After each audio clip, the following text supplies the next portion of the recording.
morning. I'd like to call to order this special emergency MTA August board meeting. We're conducting this meeting remotely via WebEx and conference call. Governor Cuomo's Executive Order 202.1, which has subsequently been extended, suspends the open meeting law requirements, and accordingly any provisions in the MTA bylaws regarding public attendance at meetings and board members participating and voting by phone are also suspended. I'd like to ask Tom Quigley, our General Counsel, to do the official roll call. Thank you, Mr. Chairman. Board members, I will now do the official roll call in alphabetical order. When I call your name, please verbally indicate your presence. If your microphone is on mute, please remember to unmute it before you respond. Chairman Pat Foy is in attendance. Andrew Albert. Here. Jamie Barbas. Present. Frank Borelli Jr. Present.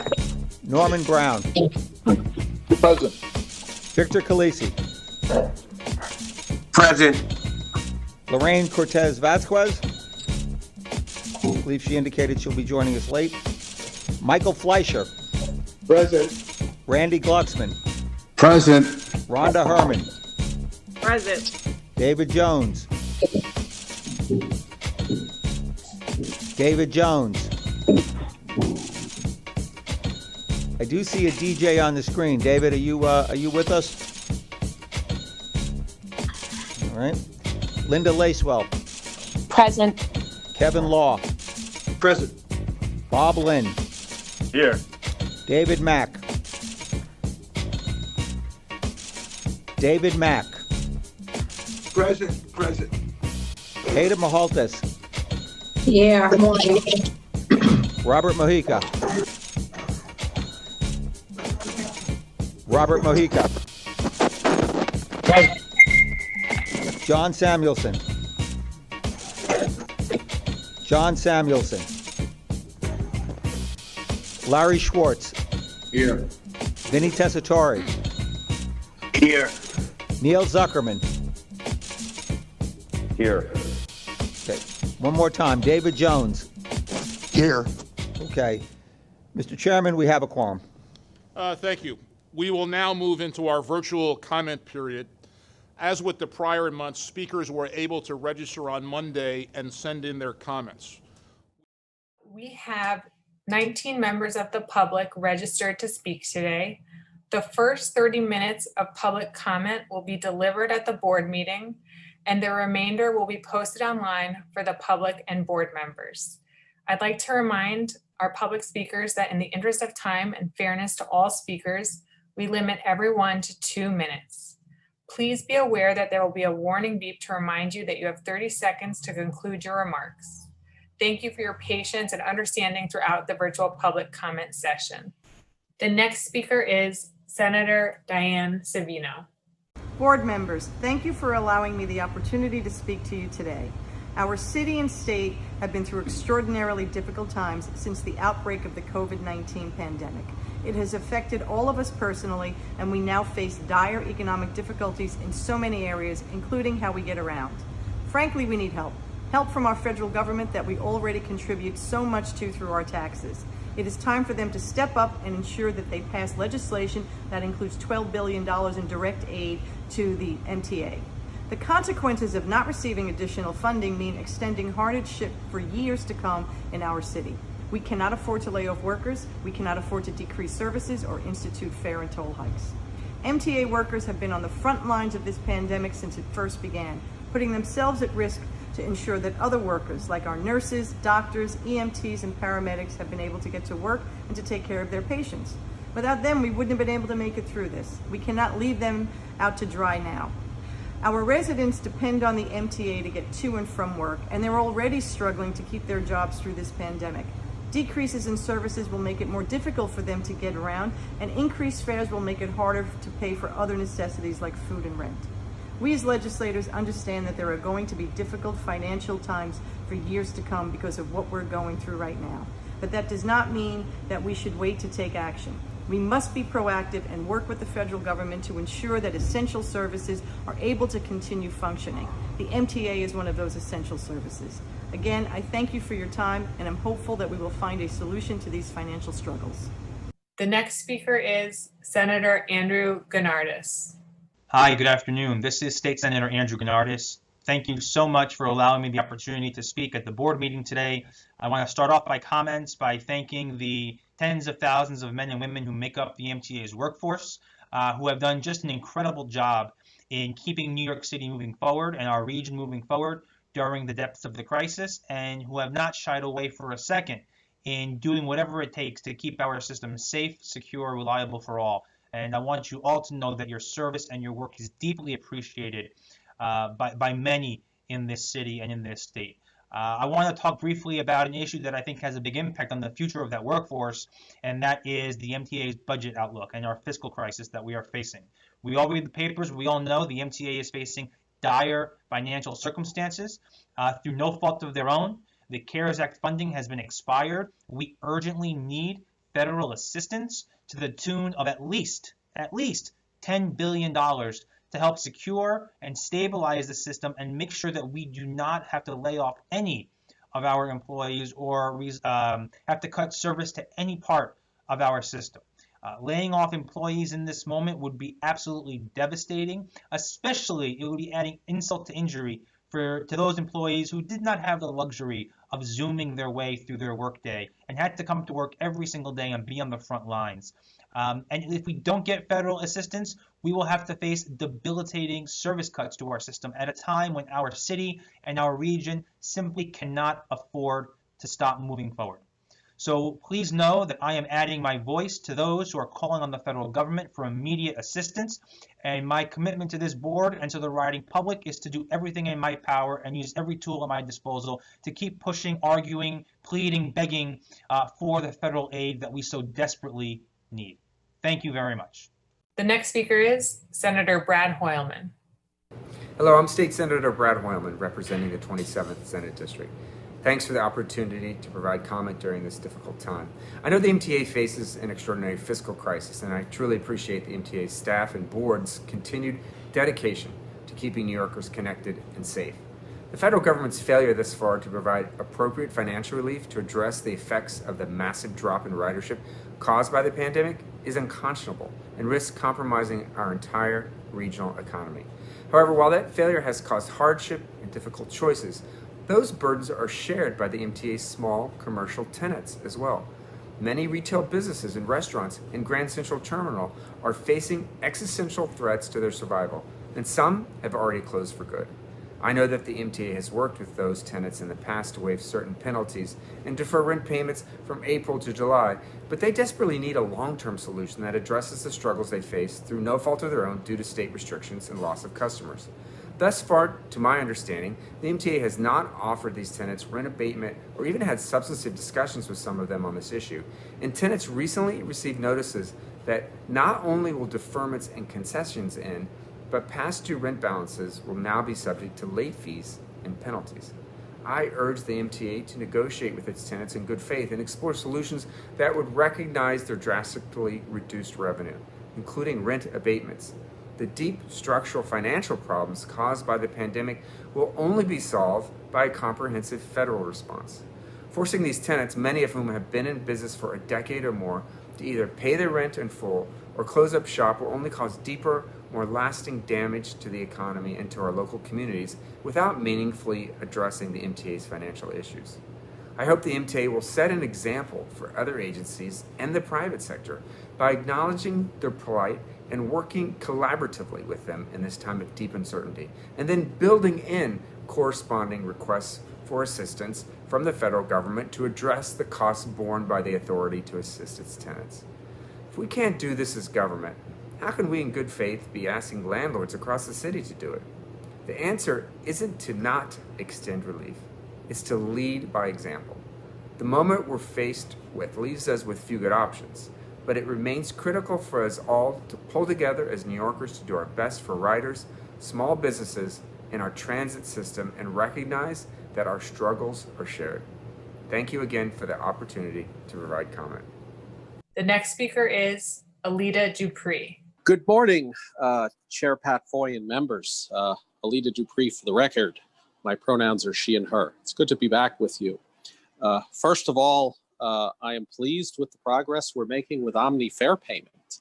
2/3 of the station's done, and Manhattan buses as well. So let's keep this work going and get reduced fare passes into that protocol. It's going to help me and a lot of people. Accessibility is very important. You know, I go out for my walks and sometimes my feet get blistered. So I'm cognizant of walking. I'd like to see some kind of schematics with each of these stations in our system so we know where the various ramps and elevators are to navigate. Of course, Grand Central is a very big part of that. Continuing to keep that station maintained and clean. Continue the work with East Side Access. I'm looking forward to seeing that open up and have the opportunity to take the Long Island Railroad to the east side. Sustainability. I want to see a wind and solar powered subway. Emissions is a very critical issue, and it's going to take time. But I think that we can make the progress to reduce our carbon emissions. So again, I think about that MTA is legendary. I listened to another George Harrison song called Love Comes to Everyone. And it reminds me of Grand Central Terminal again. And I think the acoustics of Grand Central Terminal are great for music. So Grand Central is about the people, and it's a place near and dear to me. Discovered things bigger than myself. Thank you for your time. Appreciate it. Thank you. The next speaker is Rachel Faust. Good morning. I am Rachel Faust, Senior Research Analyst for reInvent Albany. We advocate for more transparent and accountable state government, including for authorities like the MTA. We are here to amplify what Chair Foy and others have been saying for months. The MTA faces financial destruction without a huge influx of federal emergency aid. There is no plan B that results in an economically and socially viable New York City. The U.S. Congress must deliver a huge emergency aid package with the more than $10 billion the MTA needs through 2021. Given your roles as members of the MTA board, we ask that you be prepared to address the possible scenarios for the future well ahead of the release of the November financial plan and the anticipated adoption of the 2021 budget in December. These times are unprecedented, and the earlier a public dialogue is created about the possible scenarios, the better all stakeholders can weigh in about what options will be the least harmful, both in the short and long term.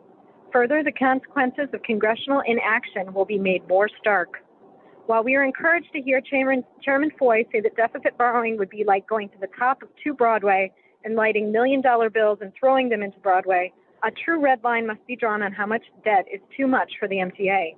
With COVID ravaging the MTA's finances, debt payments will reach nearly 26% of operating revenues in 2021.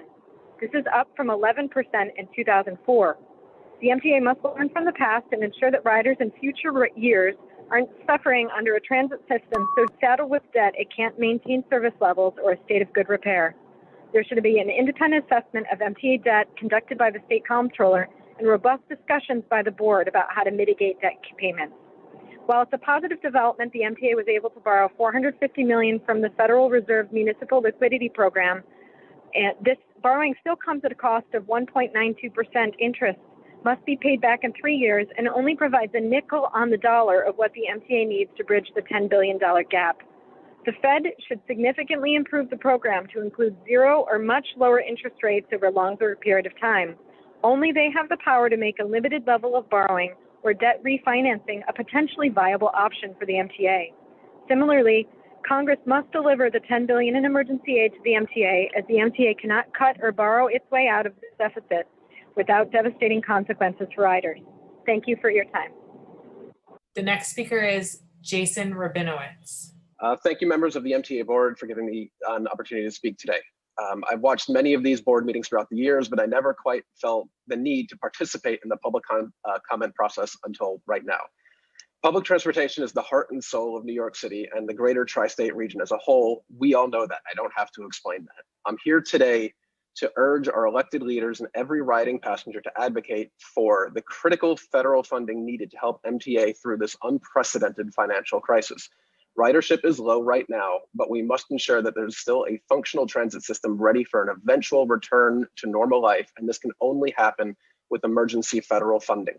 In recent years, the MTA has made really great strides in improving service, like speeding up slow-moving R trains to providing a real-time data and information that just a few years ago that was unthinkable, like real-time arrival information for trains and service change notices on new screens throughout the system. Many stations have had elevators installed after a century of denying riders with disabilities, and ancient signals are finally being replaced. We've come too far in recent years to throw all this progress away and let our public transportation system stagnate and, God forbid, deteriorate, undoing years of great progress. The city and region needs public transportation. There's no alternative to that. I again urge our leaders in Washington provide the emergency funding the MTA so desperately needs to keep New York moving. We can't live in this city without adequate public transportation. Thank you for allowing me to speak today, and I hope our message is heard in Washington and we get the funding we need. Thank you. The next speaker is Chris Gray. Good afternoon, everyone, or I should say good morning. I'm Christopher D. Gray, member of the New York City Transit Riders Council and accessibility to the subways and buses and Long Island Railroad ADA Task Force.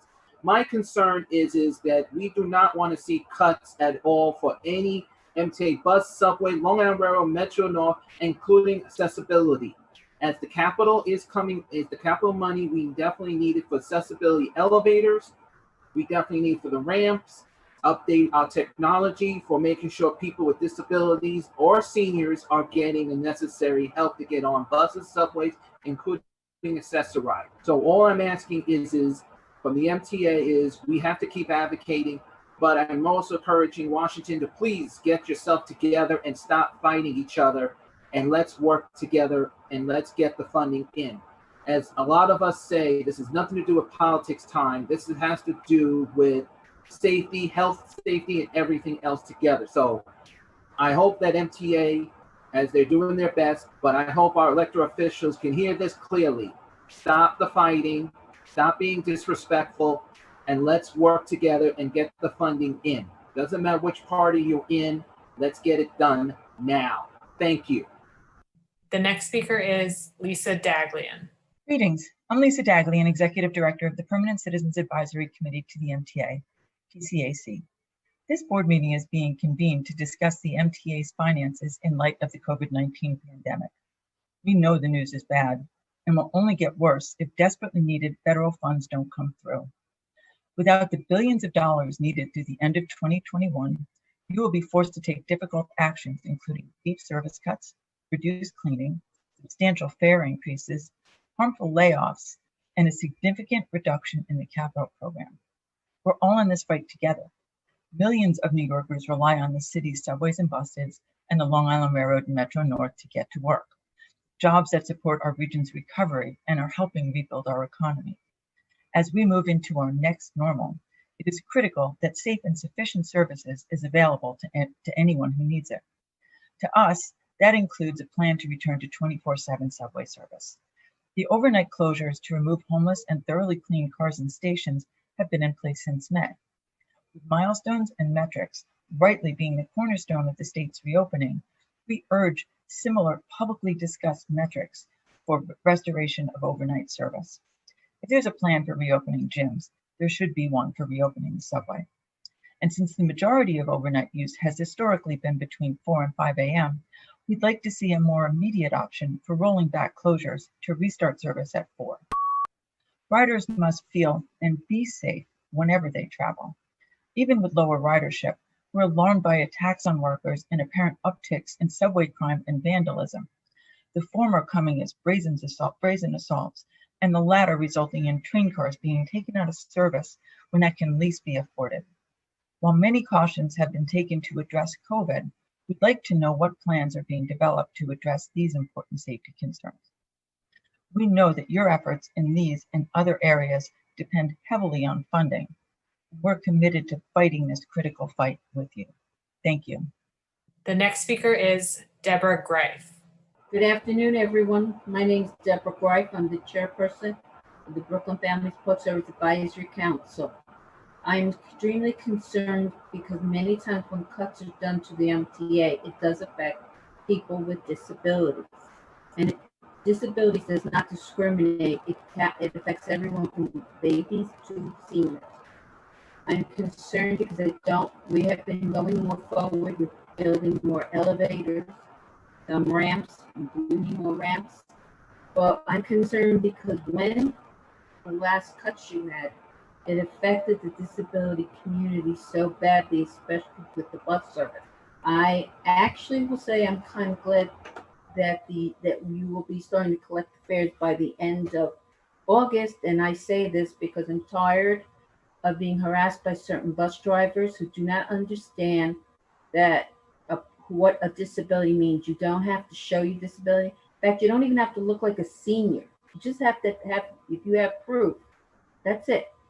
And the route they need to, I would like to see, besides the cuts, I would like to see the drivers and many of the staff who work in the train stations are given updated disability etiquette training. As I'm tired of myself and other fellow advocates being insulted and told we have to go to the back of the bus when some of us are under 5 feet tall, and there are times the parent is so disabled they cannot lift the child. This disability community will be advocating to make sure funding is kept and restored for the full MTA, and also to make sure that all new improvements for accessibilities are kept. Thank you. The next speaker is Felicia Park Rogers. Good day. My name is Felicia Park Rogers. I am the Director of Regional Infrastructure Projects for Tri-State Transportation Campaign, one of our region's most longstanding transportation policy and advocacy organizations. First, I would like to thank the MTA board and staff for their tremendous dedication to our region's transit systems during these truly unprecedented times. New York City's economy, the region's economy, and indeed our nation's economy all rely on the maintenance of a fully functioning MTA. We need it now to transport workers with no other means of transportation, and we will need it in the future if we are to have any hopes of a full and meaningful economic recovery. Along those lines, at Tri-State, we will continue to advocate to the full extent of our abilities for the MTA to receive more than $10 billion in emergency relief aid from the federal government. We realize the MTA's current budget crisis is through no fault of its own and is on a scale too massive to be solved with budget cuts. Just as the federal government would be tasked with helping a region recover from a natural disaster such as a hurricane or earthquake, so too is federal assistance required to recover from this public health disaster. And we will continue to push for that even as the talks in Congress have stalled. Meanwhile, even as we are all well aware of the overwhelming financial difficulties being faced by the MTA, we call on you to only cut service as a last resort. Even at a vastly reduced ridership, the MTA provides more than 2 million rides a day. These are frontline essential workers who need to get to work to feed their families. These are grandmothers traveling to their doctor's appointments. These are parents taking their children to daycare. These are our city's most stalwart and vulnerable residents whose economic and practical lives cannot function without a fully functioning MTA. Our research at Tri-State has shown that one of the most important ways to keep transit from being a vector of the novel coronavirus, in addition, of course, to mask wearing and air ventilation, is to keep crowding down. If service is reduced, buses and trains will become crowded and there will be increased risks of spread. The region's health and economy depend on maintaining frequent service for our buses and trains. Additionally, the long-term Please conclude your remarks. Please include public input as you face service changes and cutbacks. It will be critical to maintaining the priorities and responsiveness that our region deserves. Thank you again. The next speaker is Skylar Bissam-Rapp. Hi, my name is Skylar Bissam-Rapp. I'm a senior associate at the Practice for Architecture and Urbanism. We're a planning and architecture firm in New York. We second everything that the other speakers have said. We're proponents of transit for its own sake, especially at this time with increased needs for health and safety. But furthermore, we want to call attention to the need for transit as a holistic part of city planning in general. This work is exemplified by the project that we undertook with Farhad Manjoo of the New York Times for his recent editorial, I've Seen a Future Without Cars. And what that project highlights is the relationship between transit and density. in order to create livable and sustainable cities. This is more than just a superficial issue. This is also an equity issue, as historically marginalized and vulnerable communities are those most affected by increased fare costs and decreased service, as the rising cost of housing makes people look further afield for affordable places to live. Ensuring that transit options connect people regionally is critical, not just that service levels are maintained, but that they're expanded in order to meet the increasing needs for transit in a larger interconnected region. In light of this, federal funding for the MTA is indispensable to the future of the New York City region, and federal funding for transit more broadly is critical to the future of American cities. Thank you. The next speaker is Matt Camper. Good morning, MTA Board. My name is Matt Camper. I'm the Regional Director for the Long Island Railroad with Passengers United. So the MTA, I understand, is going through a horrible time, a financial crisis that we've never seen in our lifetimes. And I completely understand, what's going on with that and everything. But, the feds, including Mitch McConnell, President Donald Trump in Washington, will not help us out, will not make sure that we get the money that we need to stay afloat as an organization, and make sure that, most importantly, that riders get around where they need to go when they need to.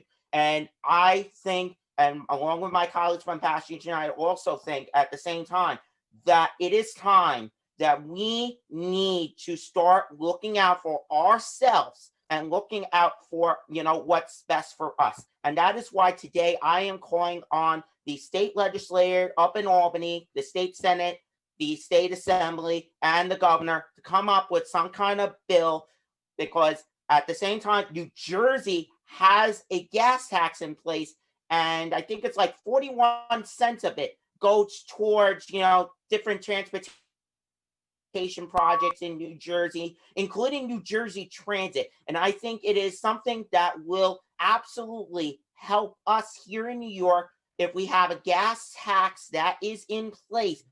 So that way, let's say even that 41 cents, maybe 25 cents of it of each gas time somebody pays for gas will go towards the MTA. And that will be a solution that I think will be absolutely, without a doubt, something that can help the MTA with its financial situation. So I really hope the MTA can work with the state legislature to come up with this and come up with a bill that will benefit us riders. So that's it. Thank you so much. The next speaker is Jason Anthony. Good morning, MTA Board. I'm Jason Anthony, the Executive Vice President of Passengers United. We are aware that the MTA is in a financial crisis. We all have been experiencing it throughout the past few months. But it is time that the MTA thinks outside the box. Something like considering a gas tax, just like New Jersey, or like other jurisdictions use 1 penny, or in other words, 1 cent of their sales tax to cover transportation. It is time that Pat Foy and the other board members send a clear message to the state assembly and the state senate and to the governor that we cannot be dependent of the federal government. The federal government is not going to help us, to be honest. They won't, because they only think about themselves. So my recommendation is look for help and look for it from the state. And another thing, I think that we should keep the buses free for now, because I think it's premature to charging fares, despite that we are still in the middle of the pandemic. What if it gets worse? And people will have to take 3 buses and pay $5.50 to get from one place to another. So let's do what we have to do, but let's do it wisely. So that's all I have to say for now. Thank you. The next speaker is Charlton D'Souza. Yes, good morning, everyone. My name is Charlton D'Souza. I'm the president of Passengers United. And I have to say, first and foremost, that I agree with the gas tax that's being proposed by some of our members, Matt Camper. And I also feel that we should have advertising in the subways, on subway seats, subway buses, and that'll generate more money, and also sponsorship of subway stations by companies that will help generate more revenue. Now, let's go on to the overnight service changes. I'm very, very upset that the cabs are being canceled overnight. But first and foremost, I feel that why is it overnight that people have to pay a bus fare when the subways are closed? And what I don't understand is people now who have to take 3 buses coming from Lower Manhattan are going to have to pay 3 fares if they live in Southeast Queens, or 4 fares. You guys need to rethink that. And I think the buses overnight should be free. Also, the Long Island Railroad should be free, because essential workers have been through enough. They weathered the storm. They protected our city. They should not have to be charged overnight. And that's my opinion. Also, with the crime that's been going on in the subways and the breaking of windows on the 7 train, I think it's a disgrace whoever's doing this.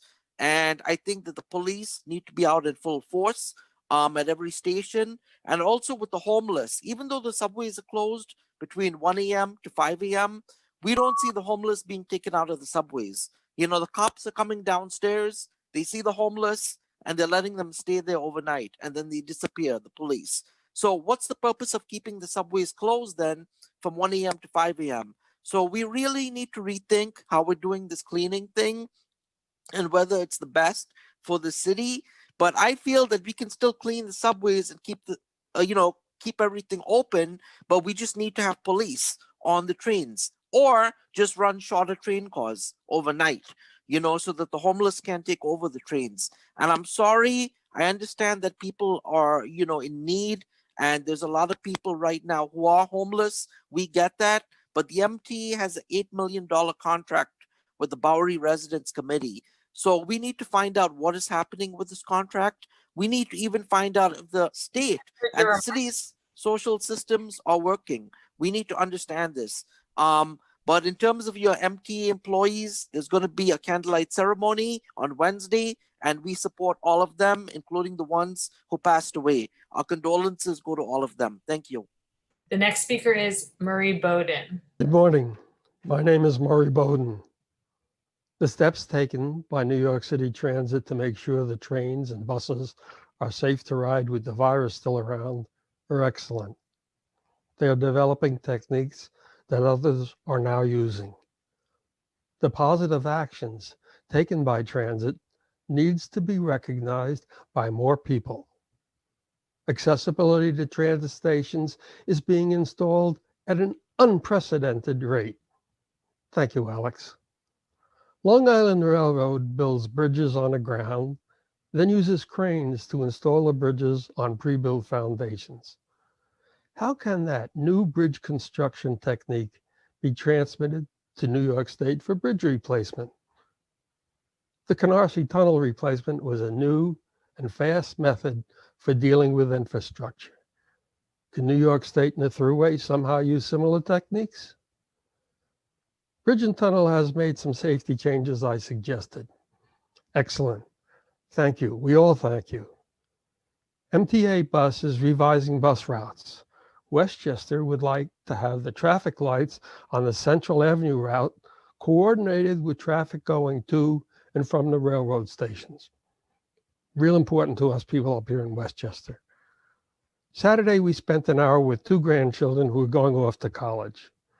One left for college yesterday, Sunday, and arrived at Colby campus this morning at 8 a.m. The other goes to freshman orientation sometime next week.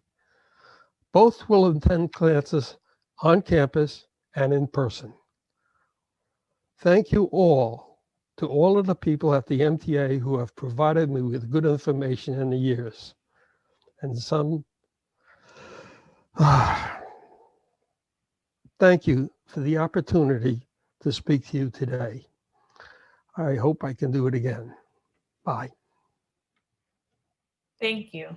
The next speaker is Ellen Shannon.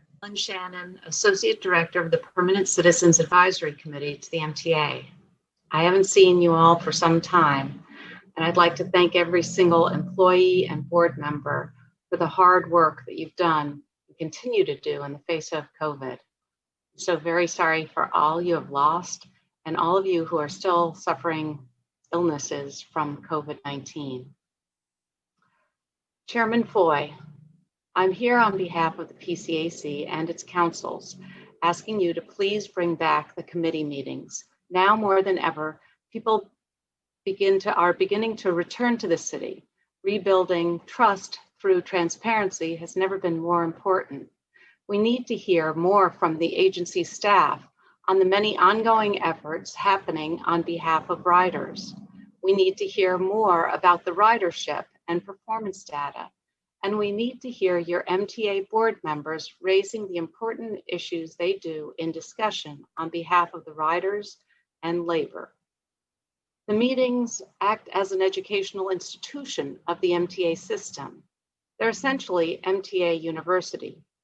Committee meetings are important teaching tools, not just for regional stakeholders, but also for MTA employees. They provide a wealth of information that we just cannot lose. At PCAC, we've always given the MTA board kudos for having more public discussion than any other transit agency. September is the right time to go back to full committee meetings. Schools are starting back next month and folks are returning to work from the summer. Our hope is that today you will announce that the MTA committee meetings will resume in September via Zoom. Hope that wish comes true. Thank you. The next speaker is Andy Pollock. Good morning, Chairman Foy, members of the board. I'm Andy Pollock. I'm the public advisor to Passengers United. So a couple things. Number one, this is the second straight August where we've had no recess. Last year, it was to address overtime at the Long Island Railroad. And this year, it is to address the COVID financial disaster thanks to the pandemic. I'll get to that later on. Quickly regarding Omni, I'm very pleased to hear the good news that Omni is going to be functioning at Flushing Main Street on the 7 and Kew Gardens Union Turnpike along the E and the F line, as I do expect to return back to the subway system sometime in 2021. Third thing I want to bring up, the Q46 overnight schedule is a complete mess. I'm a volunteer actually at Long Island Jewish, and I haven't volunteered since March 9th. And every day I have kept the essential employees in my thoughts and prayers, of course. And right now I feel that the service on the overnight schedule is inappropriate.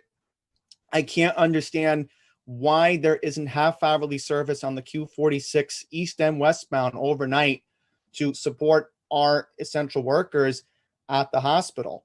So I'm hoping in the fall, maybe Craig Serpiano can reevaluate it and look into having half-hourly service on the Q46, hopefully starting sometime in September or October.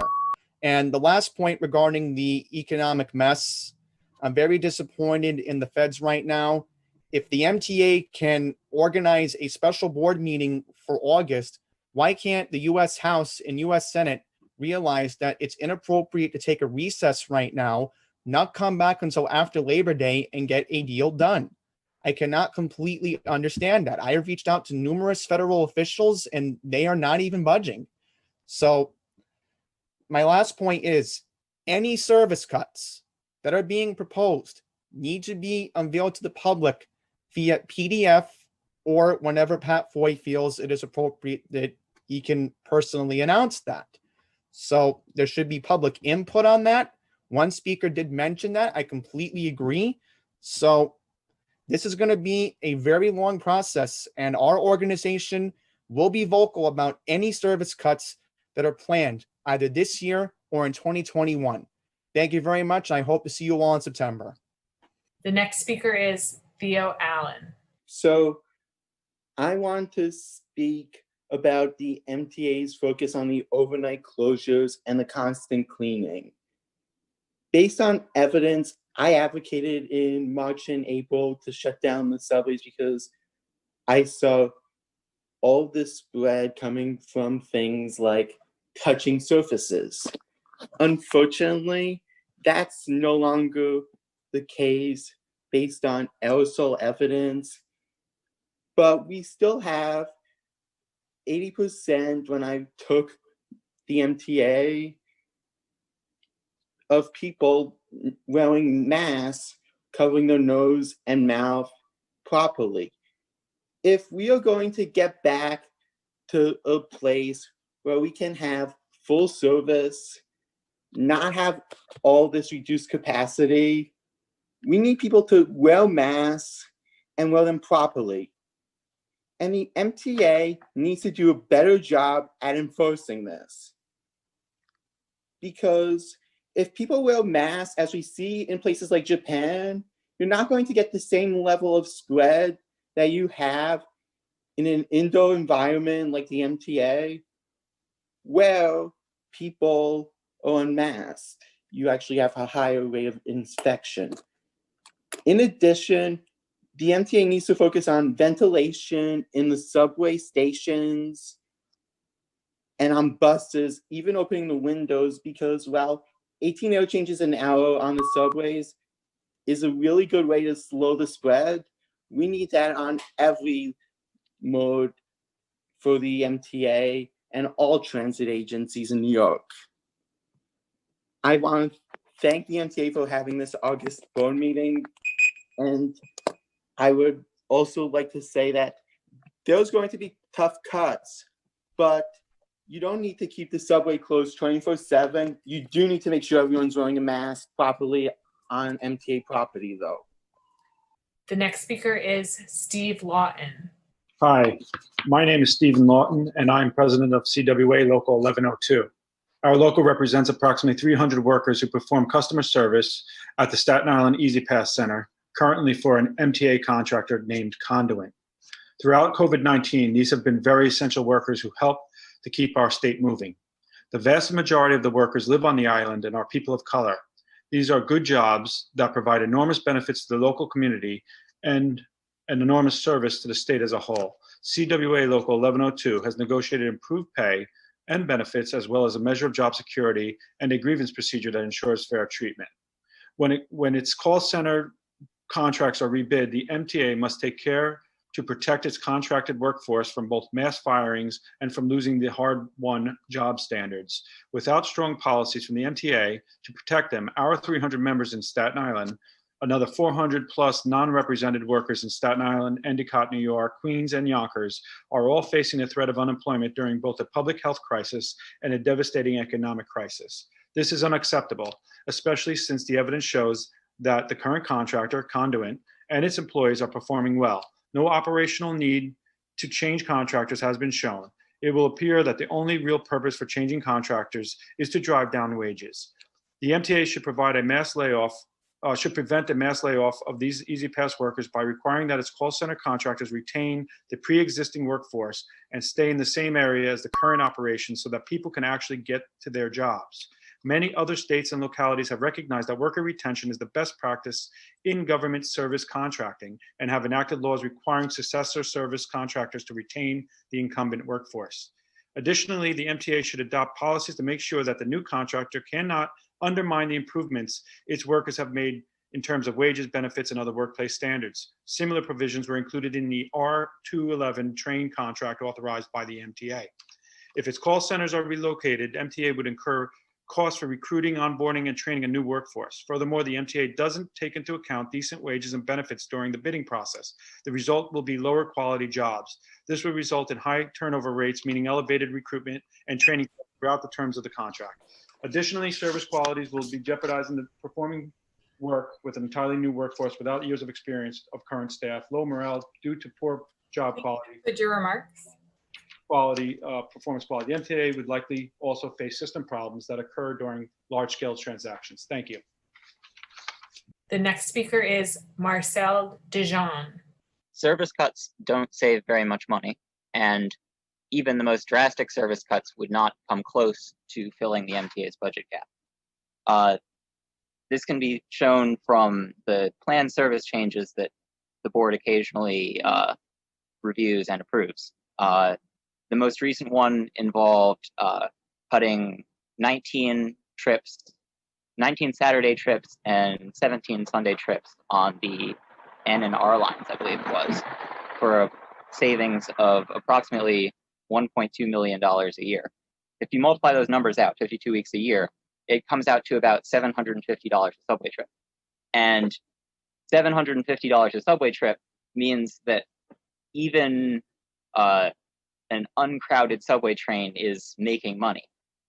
And also, if we were to cut service drastically, like almost all the service, make everything as bad as late night services, then the savings would only be on the order of like $500 million, which is much, much smaller than the MTA's budget gap.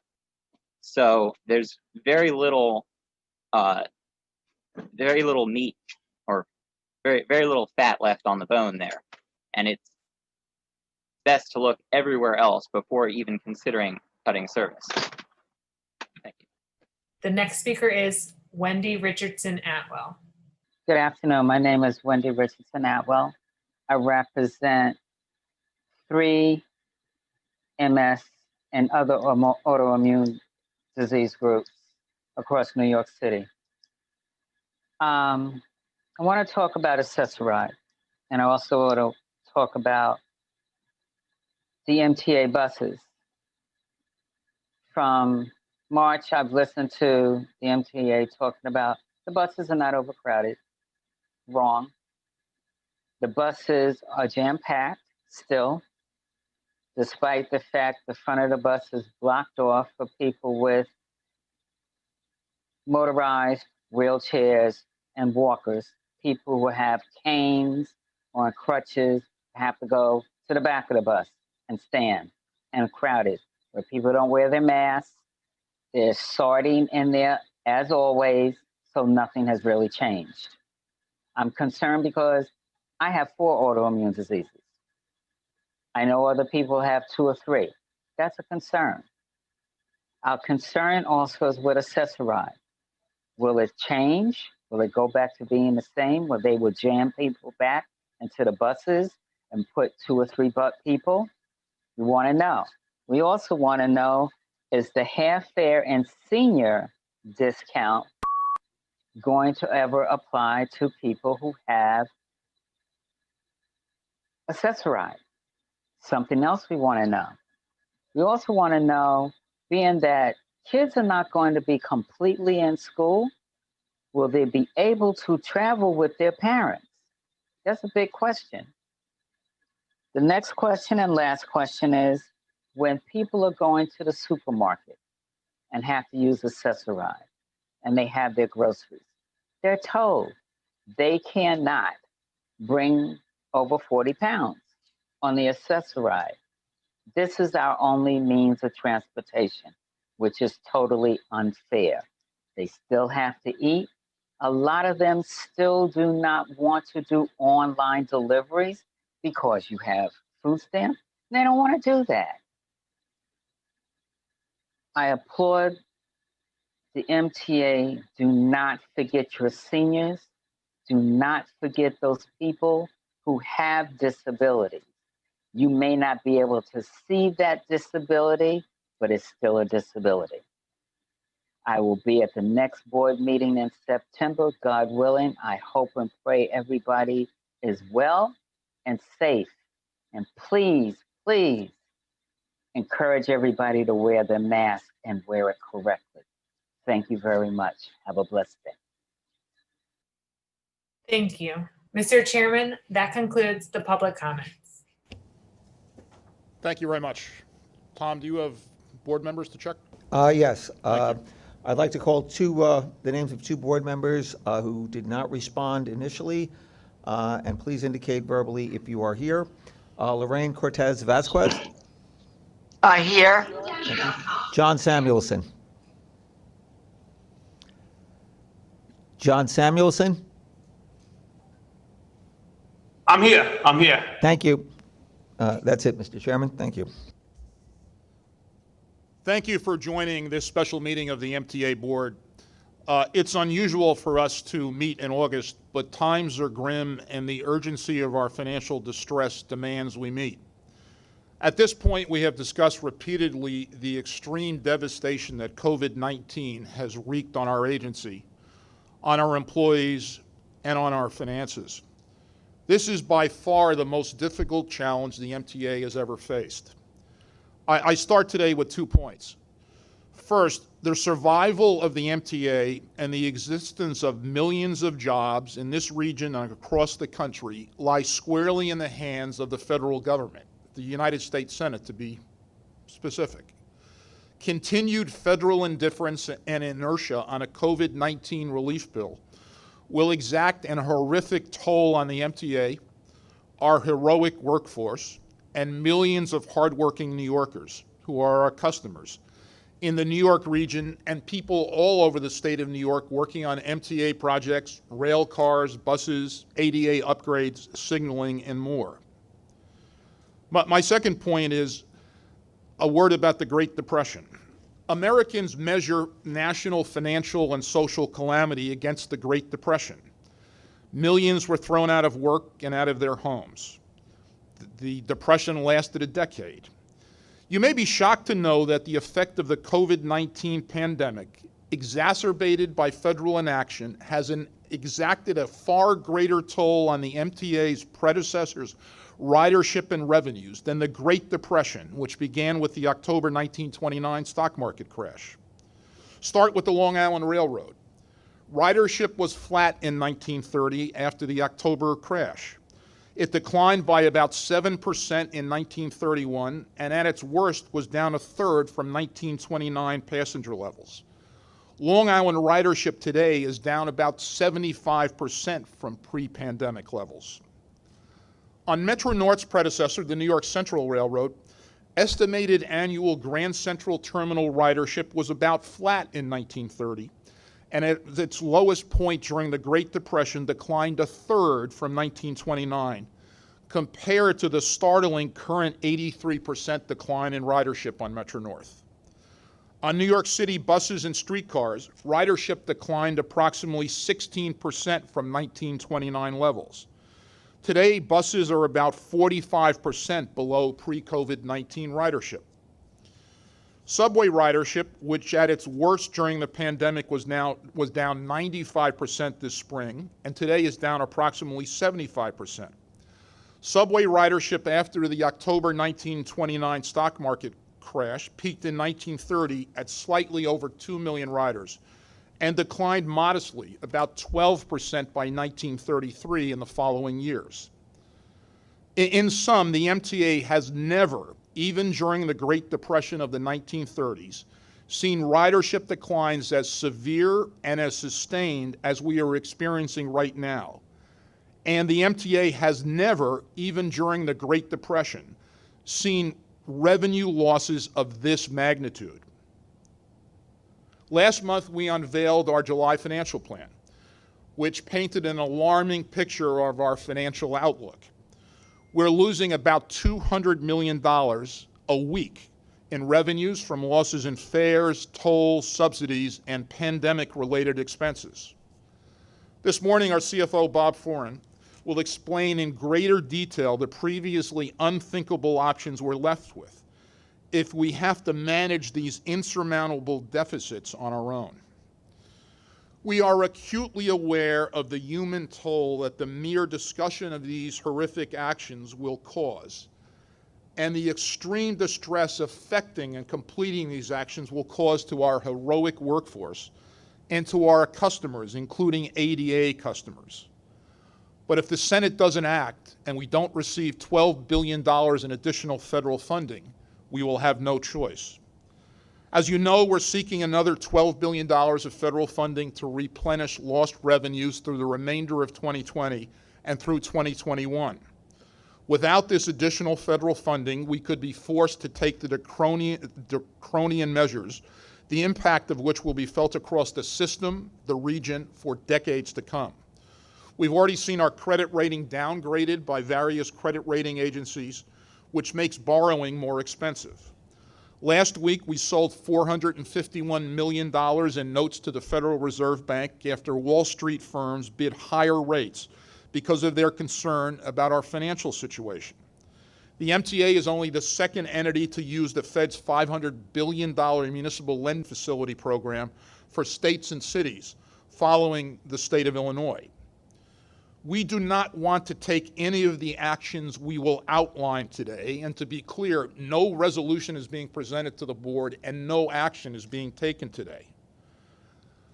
But these actions that we will have to consider in the weeks and months ahead may be taken out of our hands if the U.S. Senate continues to fail to act. We are required by law to balance our budget and cannot declare bankruptcy. We also can't expect aid from the city and state because they too are facing equally hard times. That also requires federal funding. I can't be any clearer. The federal government must deliver for the MTA. It is literally our only option for survival. It is shameful and outrageous that U.S. Senate leadership continues to ignore our needs. The emergency relief authorized in the CARES Act back in March was completely exhausted July 24th, about a month ago. There's no ignoring the gaping hole in the budget that remains. I do want to acknowledge the work of the New York congressional delegation led by Senator Schumer, Chair Lowy, Congressman Hakeem Jeffries, and the entire delegation with respect to passage of the CARES Act.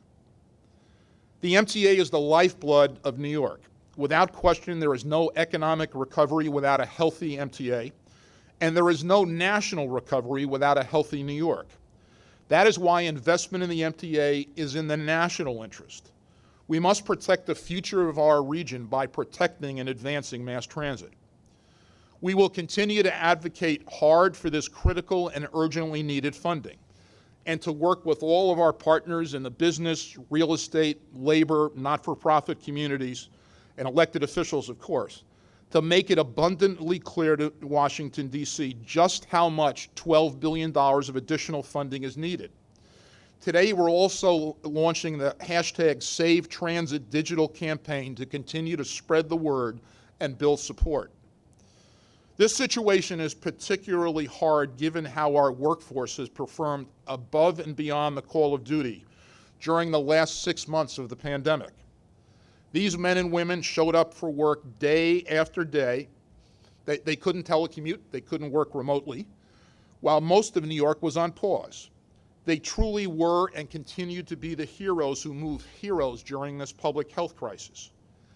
And it's not fair that we're in this position, especially given all the progress we've made together the last few years before COVID-19 hit.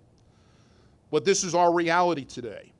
By law, we must balance our budget, and unlike Washington, we can't print money.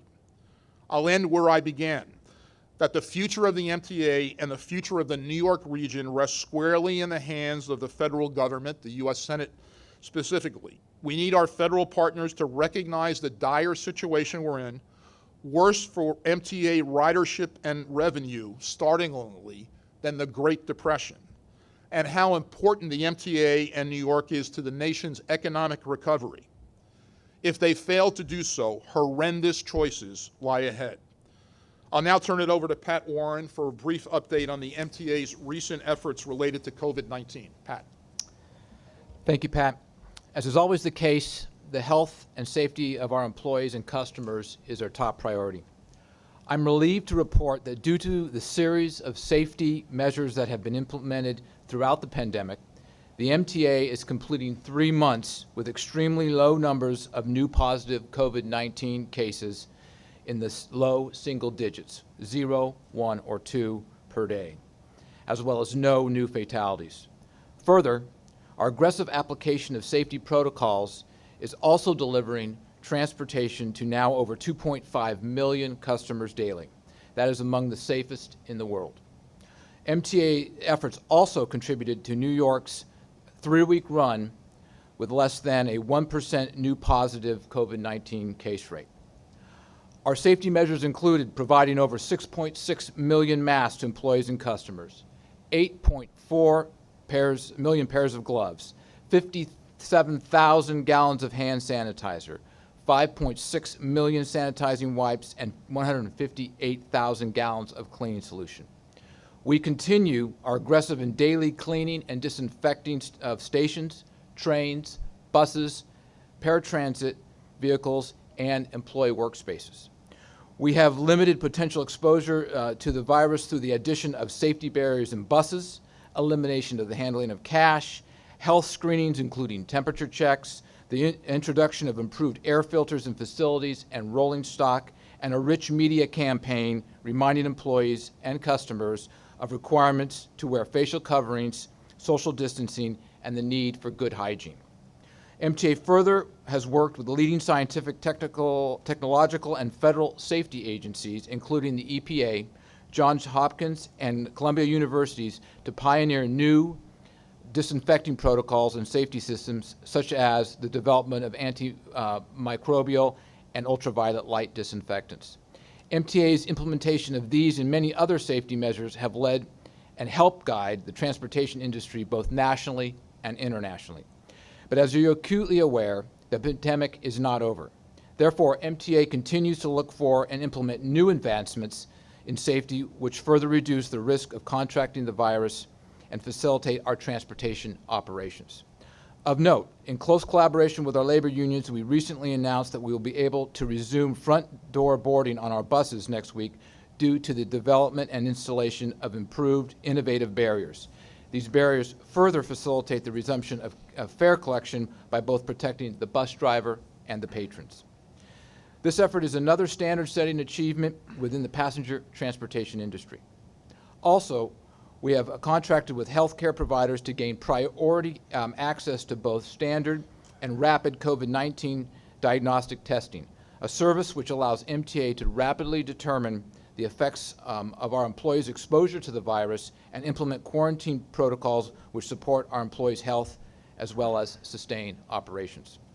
Together with the New York State and New York City, the MTA participates in an aggressive contact tracing process which assists in rapidly identifying the potential effects of COVID-19 clusters and their subsequent containment at work and within our communities. We have built applications which customers can use to see capacity limitations of buses and train cars, which allows these customers to make informed decisions regarding the avoidance of potential crowding situations. We continue to improve our public information efforts regarding the use of masks. Our most recent effort and well-received program is our Mask Force. Here, volunteers spread out through the transportation system and offer free masks to those who need one, and we would be pleased and grateful to have anyone on this call join us with this program. A further note, MTA continues its collaboration with the health and science communities to avoid the challenges presented by COVID-19 and develop new solutions to combat it. Examples of collaboration include working with Mount Sinai and New York University on identifying regimes that promote customers' proper mask usage, the implementation of rapid diagnostic testing, the efficacy of safety protocols, and identification of at-risk populations. In short, MTA is not resting in its efforts to find and implement solutions that will further protect our employees and customers from COVID-19 and provide the safe transportation service New Yorkers need and deserve. Chairman, this concludes my report. Thank you, Pat. Any questions or comments from board members for Pat Warren? All right, thank you. Next, Bob Froyen, our Chief Financial Officer, will provide an update on the MTA's finances, which I referred to a couple of minutes ago. As you've heard this morning and in prior board meetings, we're facing the worst crisis in MTA history, and we will be forced to take draconian actions without immediate and substantial federal aid. In the absence of an extraordinary amount of funding from the federal government, $12 billion to take us through the remainder of 2020 and 2021, we will have no choice but to take the actions outlined today or terrible actions comparable to them. To be clear, there'll be no board resolution or vote today. Lastly, the MTA does not have, and in no reasonable scenario will this agency have other means to close a deficit of this size. Bob. Thank you, Mr. Chairman.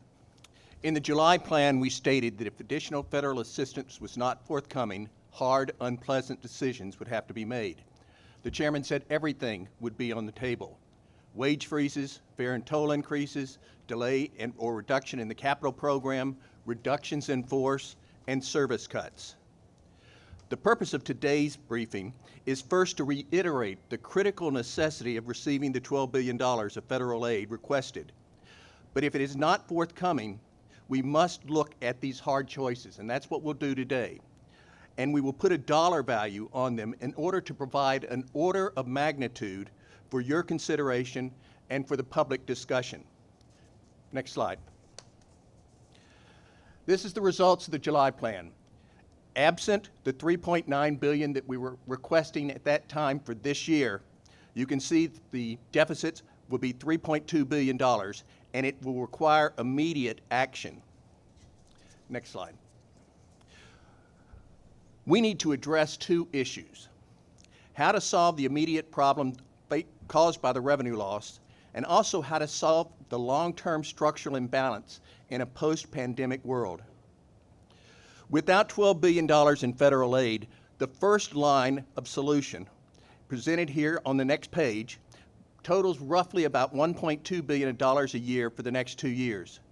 But as you'll see, it will not solve our financial problem for the remainder of 2020, let alone for 2021. We just cannot reduce our expenses quickly and significantly enough to offset the 40% reduction in revenues we have experienced and are expected to continue to experience. Next slide. There are certain deficit reduction options which we should be prepared to implement immediately. In July, we identified spending reductions in 3 areas: overtime, consulting contracts, and other non-personnel expense reductions. At that time, we said we had identified $340 million worth of cuts in 21, $270 in 22, 23, it was $255, and in 2024, $275. We said this was the beginning. We were going to continue to look for cuts, and we have found additional savings that we plan on implementing. That is not the end. We will continue to review these categories because we believe there's still savings that we can identify and implement. But now we're looking at $540 million of savings in 21, $480 in 22, $445 in 23, and $455 in 2024. We also think we ought to look initially to reduce or delay certain capital funds and the expenditures related. The legislature gave us the ability to use the lockbox revenues, that is the Internet Marketplace Sales Tax and the Mansion Tax, for 2 years. That money had previously been specified to only support capital and not for operations. But we have this latitude now, and we need to be prepared to put it on the table and utilize it. Should we receive the federal aid, this money could go back to the capital program. But absent that, we need to use this money. We also have pay-as-you-go capital that we have built into the budget each of the years. We propose eliminating that and using that for deficit reduction. We have set aside monies in a trust fund, the OPEB trust fund. OPEB stands for Other Post-Employment Benefits. That's primarily health care for our retirees. We pay the health care retirees' current cost each year, but this is money that was set aside to be invested at a higher return to provide for future health care costs. Well, we don't need to look at the future there. We need to bring this money forward. And so we now have that money available, which we can use for current employee healthcare, retiree health care costs. Again, if federal funds are available, we may not have to do this, but we need to be prepared to implement these 2 measures. The grand total is almost $1.2 billion for the next 2 years, 20 and 21, and then $600, $559, and $564 in the out years. They are significant contributions to addressing our deficits, but it's not enough to close the gap. What are additional options for deficit reductions? Well, we said potential fare and toll increases. What we've identified here is units of measure to help consider the relative value in reaching a solution in the absence of federal funding. By fare and toll increases, for every 1% we raise the fare above the 4% that we were planning to put in place in 21, we could generate $50 to $60 million a year.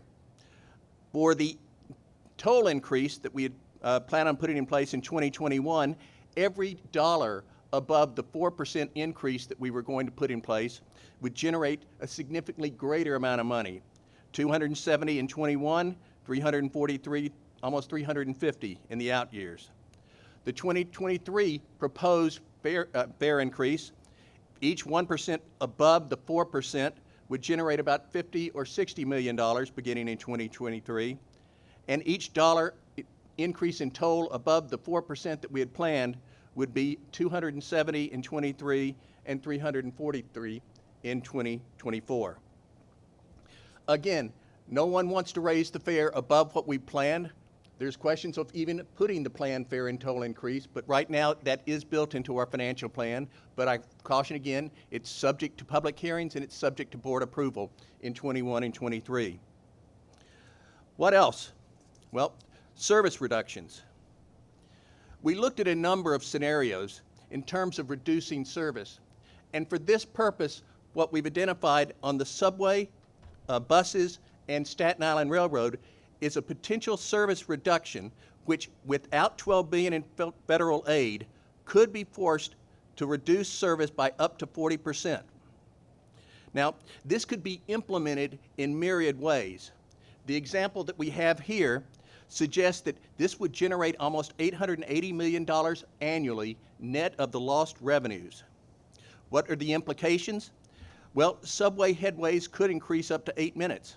Off-peak headways on Staten Island Railroad could increase by 30 minutes. Bus headways could increase by up to 15 minutes. Estimated workforce impact would be a permanent reduction of over 7,200 positions. In addition, the following actions may be needed to address the shortfall.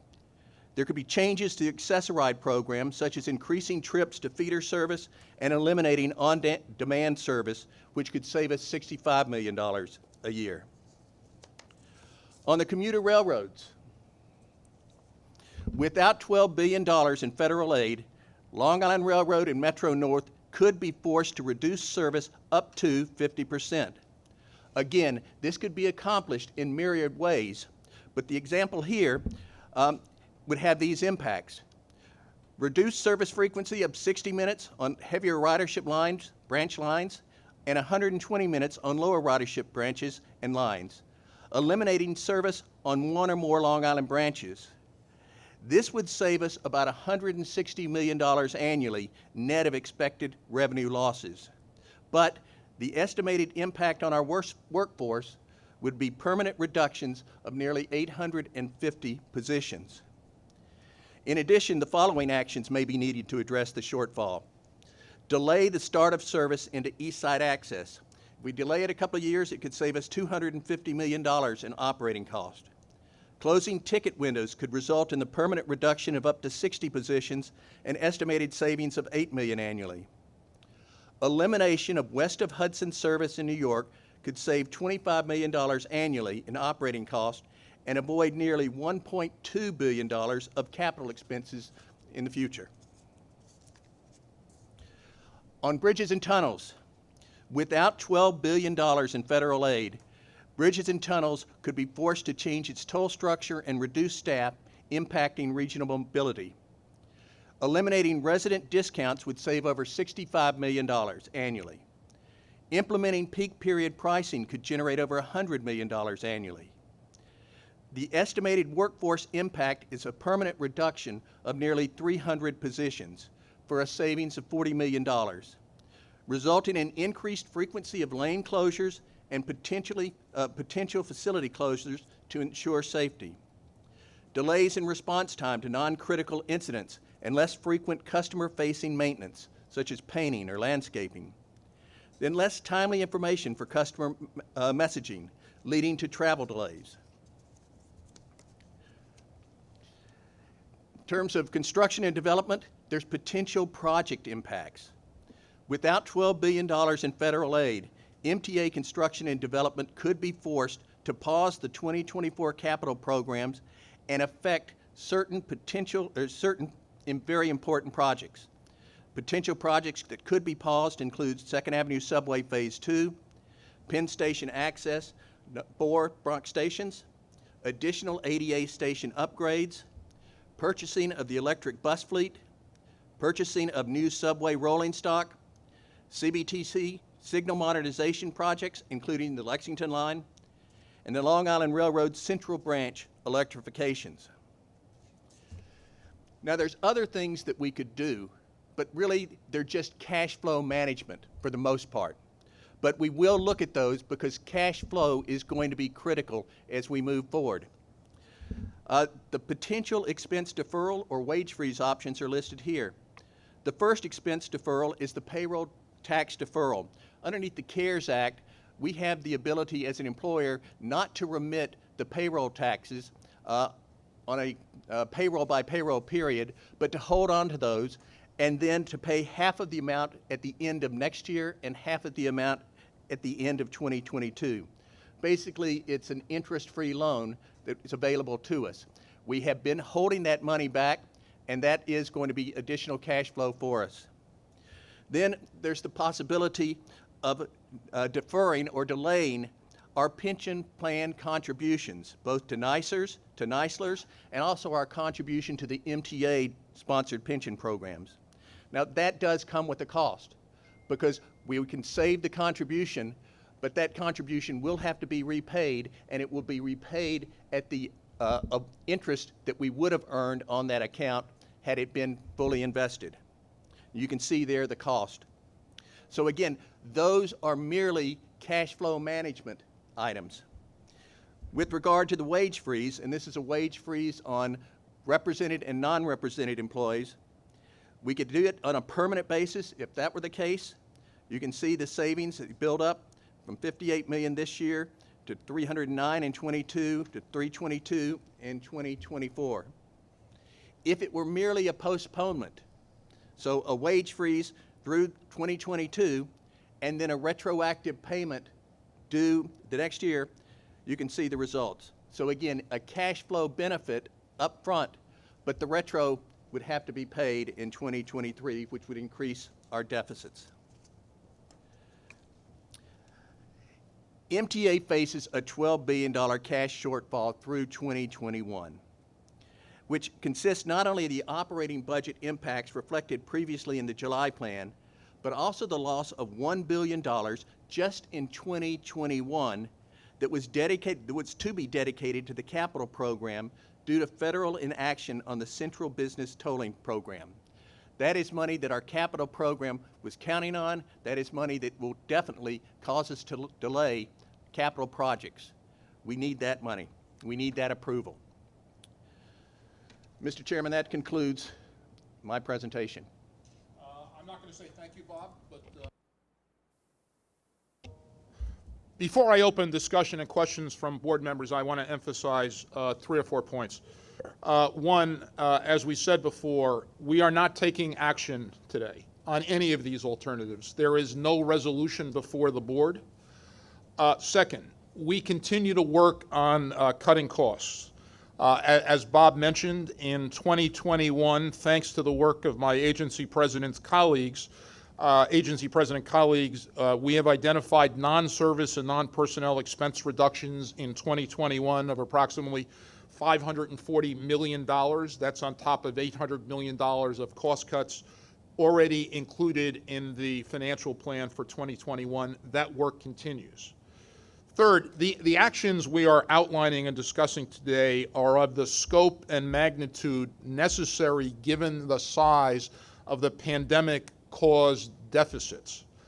But the actual alternatives that are discussed before the board and the public and enacted may be different in scope, nature, and timing.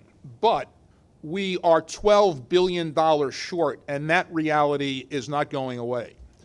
Fourth, we will come back to the board and the public with more specific service reduction proposals. Same with respect to toll and fare increases, wage freezes, pause on the capital plan, and every one of the items that Bob just discussed. Finally, fifth, the solution to this nightmare resides in Washington. And the financial issues we face dwarf what the MTA's predecessors faced in the Great Depression. And with that, I'll open it up to questions and comments from my board colleagues. Pat? Larry. Hi, thank you.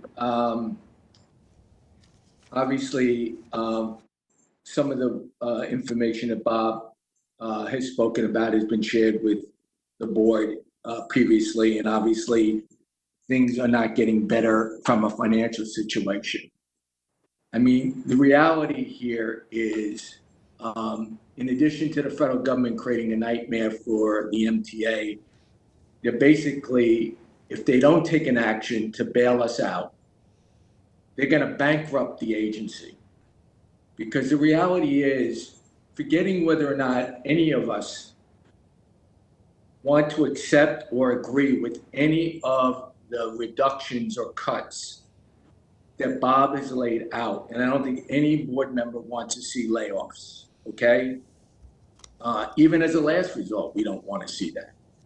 But the reality is, when you add everything up, you don't even get halfway there. I tried to quickly, you pull out my calculator as Bob was going through everything, and I didn't even get to $5 billion. $5 billion with drastic reductions in service that are really unacceptable. Probably about 10,000 layoffs, if not more. These options and choices are unacceptable, and they're not sustainable. And they don't even get you where you need to be, even if you were to do every single one of them. And if the federal government doesn't act and doesn't act soon, they're in essence shutting down New York State's mass transit system. They're bankrupting the largest mass transit system in the world.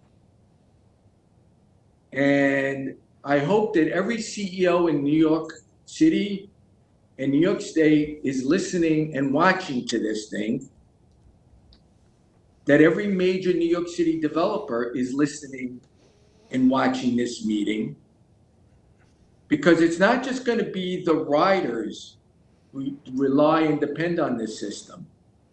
It's going to be every business and every employee that lives and works here in the downstate area that is going to be drastically impacted.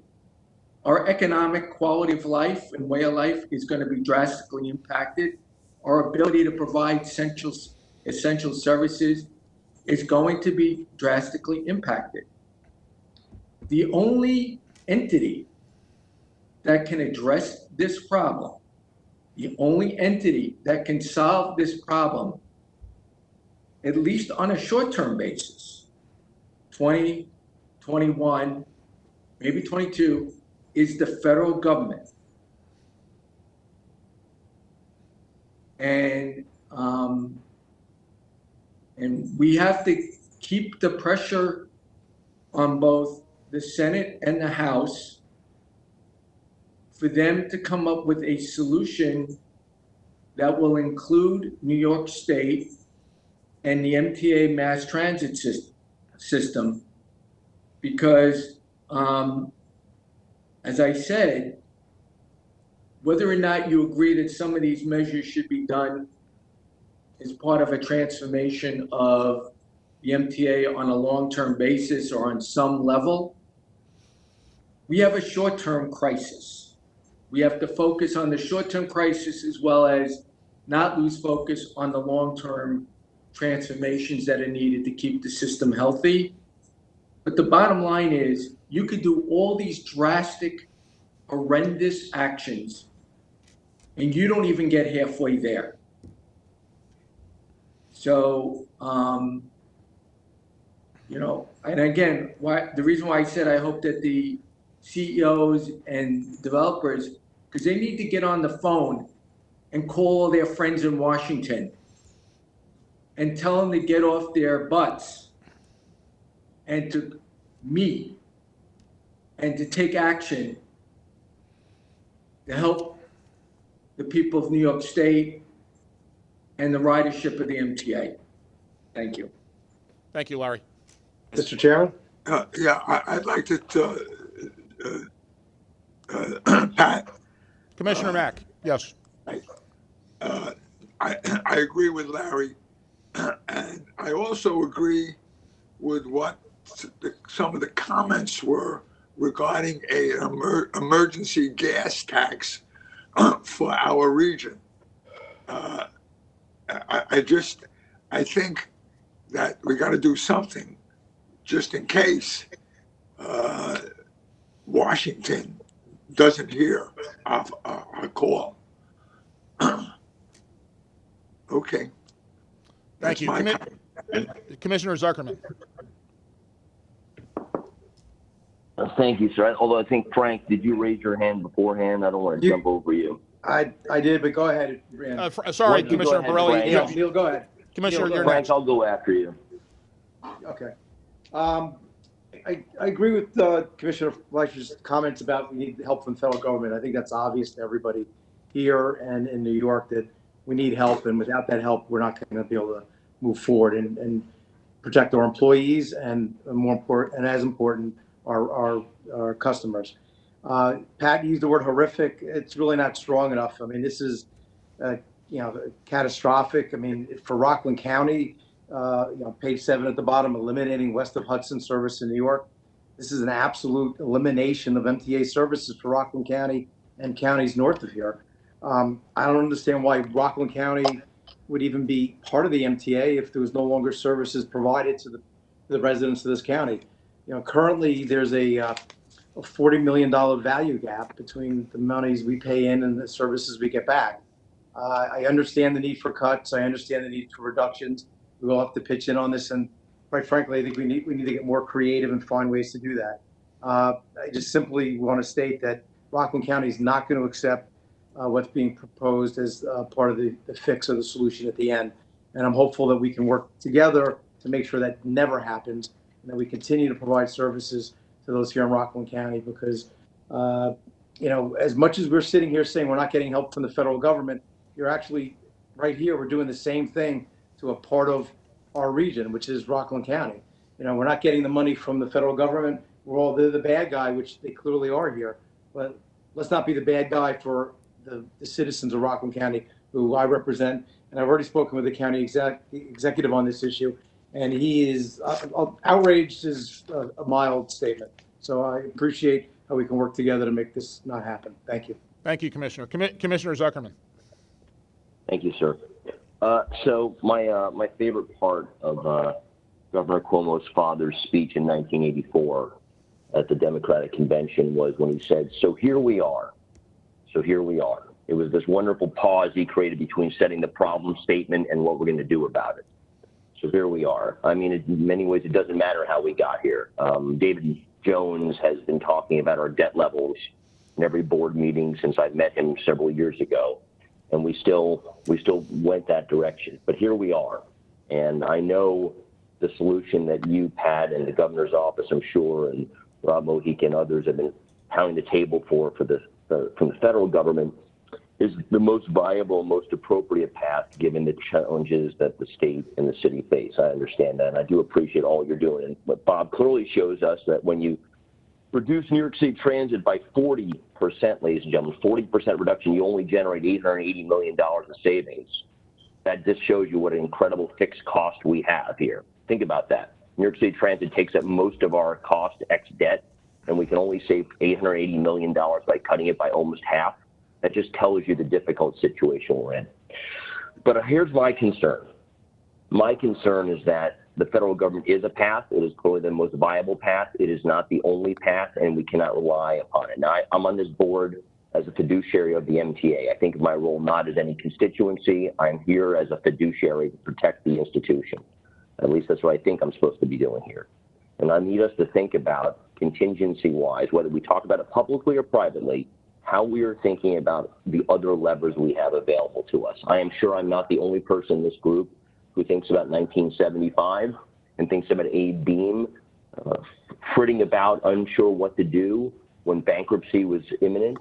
That the night when the debt was coming due, Beam went in front of the Whitetail dinner, the Alfred E. Smith dinner, and said, "I just don't know why Washington won't give us money." They were much nicer to us back in Al Smith's day.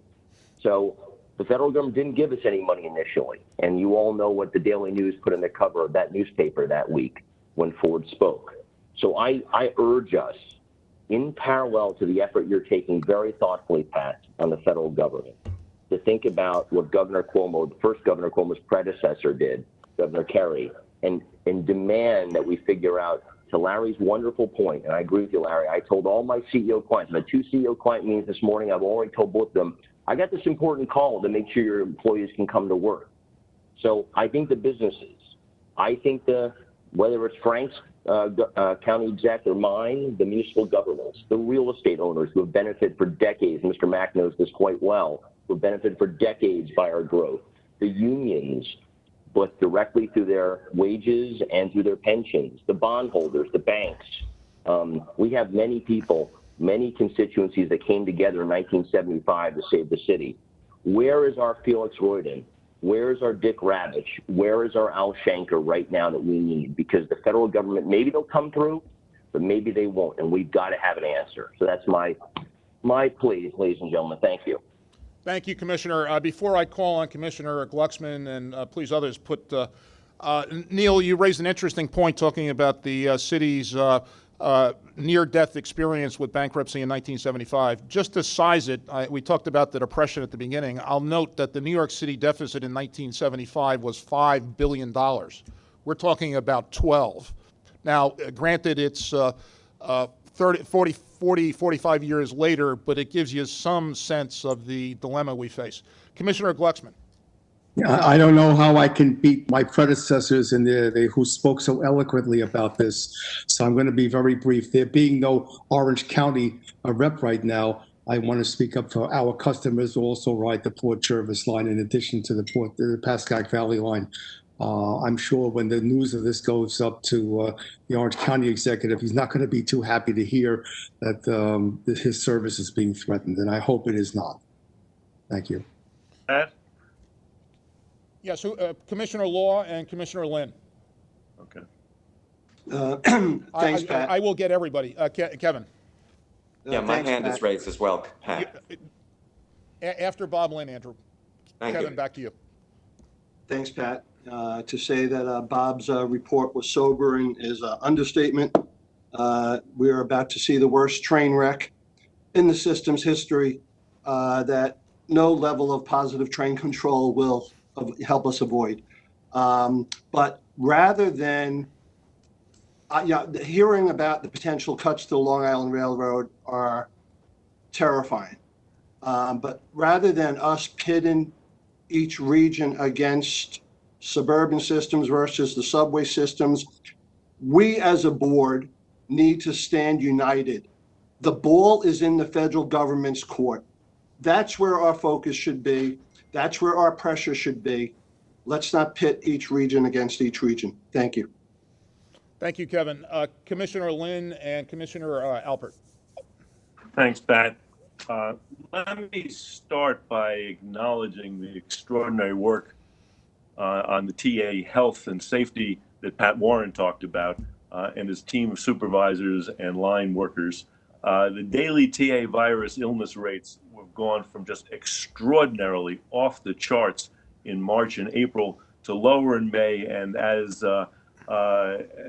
Pat talked about, to incredibly low rates in June, July, and August. About as good as you can get during a pandemic. So I think this is something that is really a beacon of hope for both the workers and the public, and I think needs to be acknowledged of the extraordinary work that was done. Second, the budget. At the MTA, we've gone from, as you described, Pat, a 4-alarm fire to a tsunami to now what's being described as a unmitigated disaster. And I think what is really unique about this situation that separates it from the 75 crisis, separates it from anything we've looked at before, is that there are 3 public sector budget crises that are faced all at once. New York State faced substantial budget pressure before the virus. And now we hear that there are about $14 billion of revenue losses to the state. The city has said that they've got $9 billion of a hole that they need to fill in the next 2 years. And here at the MTA, over the next 16 months, and I point that out, that this fiscal year 20 is 2/3 done. And so over the 4 months of 20, and then the next year, we have a $10 billion budget deficit that needs to be filled. So all three major jurisdictions are in incredibly tough times. And I fear that we've really delayed coming to grips in all three areas. And I'm concerned that these are extraordinary complex problems that raise extraordinarily important fairness issues as to how we're going to fix them, and we haven't really even begun the conversation. Now, I've always found that big financial challenges can be divided into problems of cash and rate. Rate needs continue over years to come and must be addressed by long-term budget reductions. Cash problems need to be fixed now, and once fixed, they're generally not recurring. And fortunately, the MTA future rate we don't know about and might not be so substantial in the going out. It was interesting what Jerry Seinfeld wrote on Monday in the New York Times op-ed. He said, the city sure as hell will be back. And I believe that it will be back. But we sure as hell have a cash problem right now. And how do we deal with that cash problem? Now, there's no question federal assistance has to be the biggest piece. Clearly, the federal government hasn't fulfilled its responsibility to public transit and state and local governments, and any solution will require substantial federal aid. But we must not let the federal government shirk its responsibility. But until they act, and whatever level they act, we need to find a path that responsibly keeps the New York metro area transit running. And this is going to require discussion. I believe it requires discussion now of a balanced approach. We're going to need temporary revenue surcharges. Clearly taxes, whether it be the gas tax or whatever, clearly taxes have to be part of it. Other revenue sources need to be looked at. All of them need to be on the table. Borrowing, while that borrowing creates short-term problems into long-term problems because you got to repay the interest over time. But maybe some small piece of borrowing ought to be part of an overall approach. Perhaps probably some service demand adjustments could be necessary based on simply changes of need based on the virus. And labor. There is no question labor has been heroic, and the impact of the virus on the labor force has been horrible to deal with. But labor needs to step up to the table and deal with various changes. So I think that there needs to be a balanced approach at the MTA that is talked about now. Everybody needs to share the burden. And we've got to all do our part to make sure that New York City does come back stronger than ever. But it's only going to come back through a joint program where all of these areas are addressed and everybody steps up to the table and chips in to solve the problem. Thank you. Commissioner Albert, Commissioner Khaleesi. Yes, I absolutely agree with much of what my fellow commissioners have said up to this point. I do think a gas tax merits a serious discovery and follow through. It won't solve this kind of problem, but it might help the operating system going forward. And as we all have said, gas prices vary by day of week and by what gas station you go to. So it might not even be felt.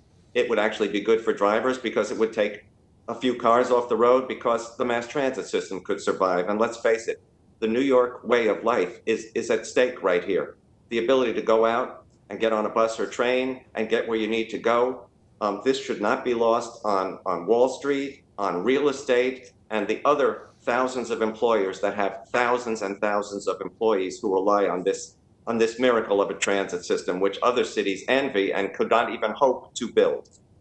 But now, some of these options, I think, merit a second look because I'm mindful of the June 27th, 2010 service cuts, which were the worst in MTA history and which cut ridership. And I'm wondering, this question is aimed for Bob Foran, if some of those 40% cuts and 50% on commuter trains, if ridership loss has been factored into the revenue gain that you get by doing those things. Because who would buy a suit, a men's suit, if the price was raised considerably, but you only got half the suit? I don't think people would buy it. And I'm sure we would lose a lot of our ridership, thus even making the numbers worse than they are today, which is why I believe service cuts have to be the very last thing that we look at, because that's what makes the city function, the region function, people leave their cars at home, the economy flourish, and obviously Washington has to step up. And I've said it many times, New York is the economic engine of the Northeast, which is the economic engine of the country. But this is not just a Northeastern problem. There are other cities whose transit systems are suffering, and they're in red states like MARTA in Atlanta, DART in Dallas, and the Houston, and the RTA in Cleveland. This is not a red or a blue issue, it's a people issue. And we all have to get together. And if the Senate can't see this, we really have to change that Senate, because this affects everybody's home state. Andrew, thank you. Commissioner Khaleesi. Thank you, Pat. It's been taking years and years for the MTA to pay attention to disability. We finally have gotten plans in place. We've been able to move this forward. Very exciting things were happening. And now we're hearing delays and cuts, and the community has suffered before, and they're going to suffer even worse now. I'm quite concerned about it. I'm quite concerned about people with disabilities riding our systems throughout the region, and this is disheartening in many ways and very, very sad. And I know advocates are not happy right now, as well as I. And this is just insane, and the federal government needs to step up. And I don't think they are, Pat. I'm really concerned about it. And we really need a balanced approach here. And what that looks like is something that us, the board members, have a responsibility to do. We're committed to this. I've heard it with Zuckerman, Commissioner Zuckerman and Lynn talk about this. We want a balanced approach. How's this going to happen if federal government doesn't stick up? And how do we get this information beforehand so we can help you? And this is sad, and the government needs to federal government needs to step up. But I'm not confident in that, Pat. But we need to drive accessibility and drive it well the way it was before COVID. Thank you. Thank you, Commissioner. Anybody else? Yeah, Pat, it's John Samuelson. Commissioner.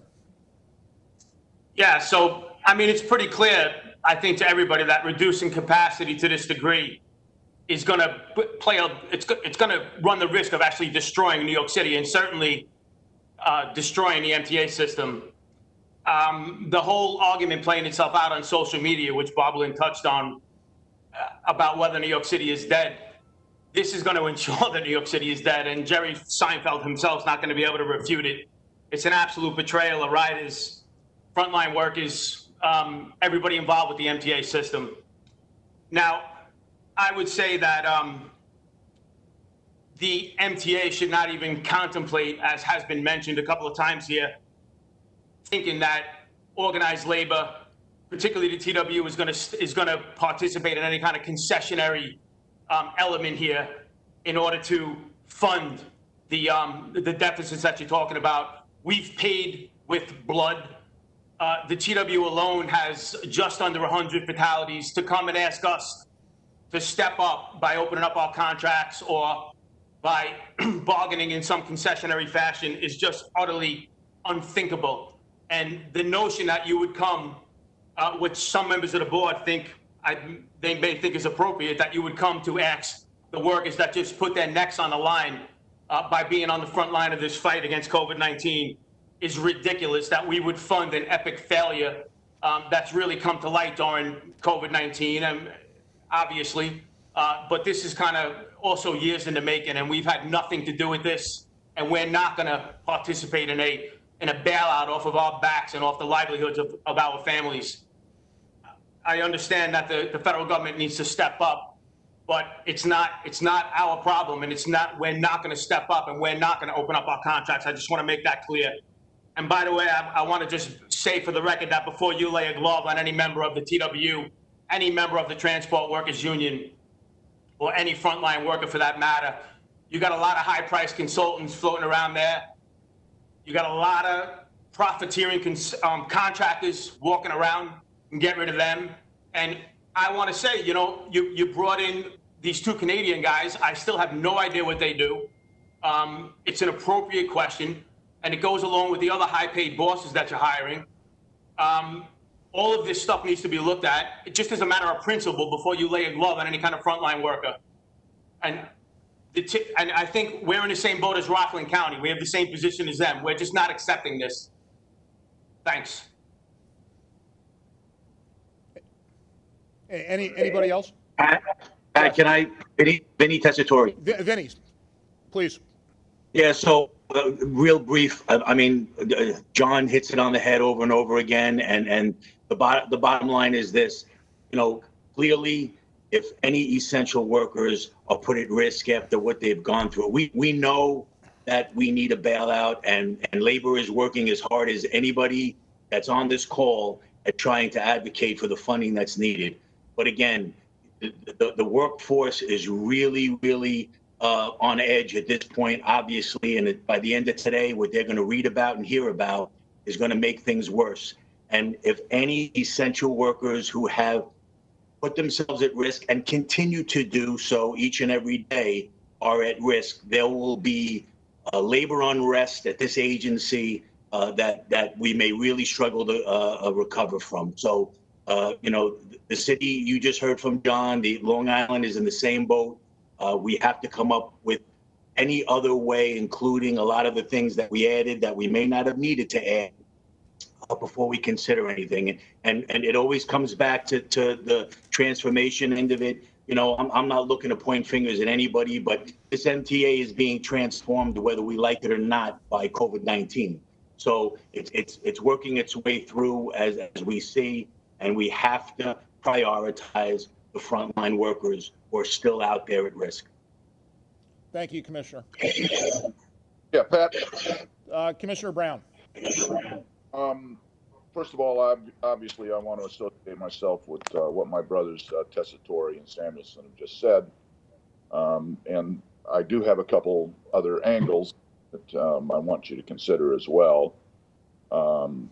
First of all, for our workforce at Metro North, they've seen already what a slippery slope we're on to go from essential worker to disposable worker.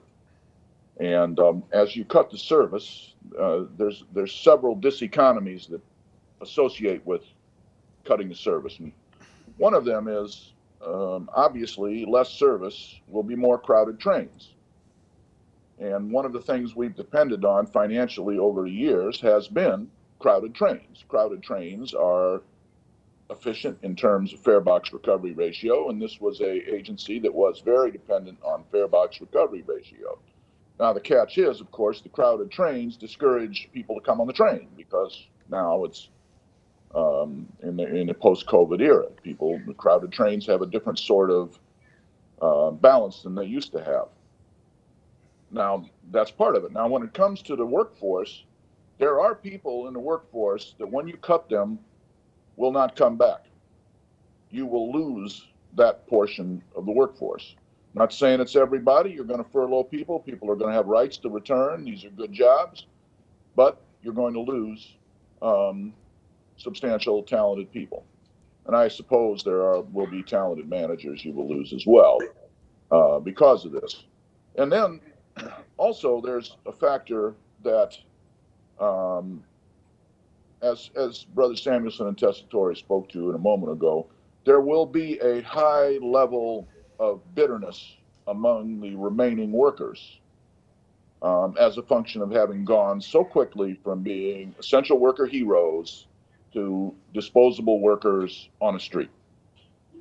So that bitterness will affect your productivity and will affect their inclination to push us as union leaders to make agreements with you. Now, John Samuelson, you're sitting on an agreement. They have an agreement making you live to the terms of that agreement.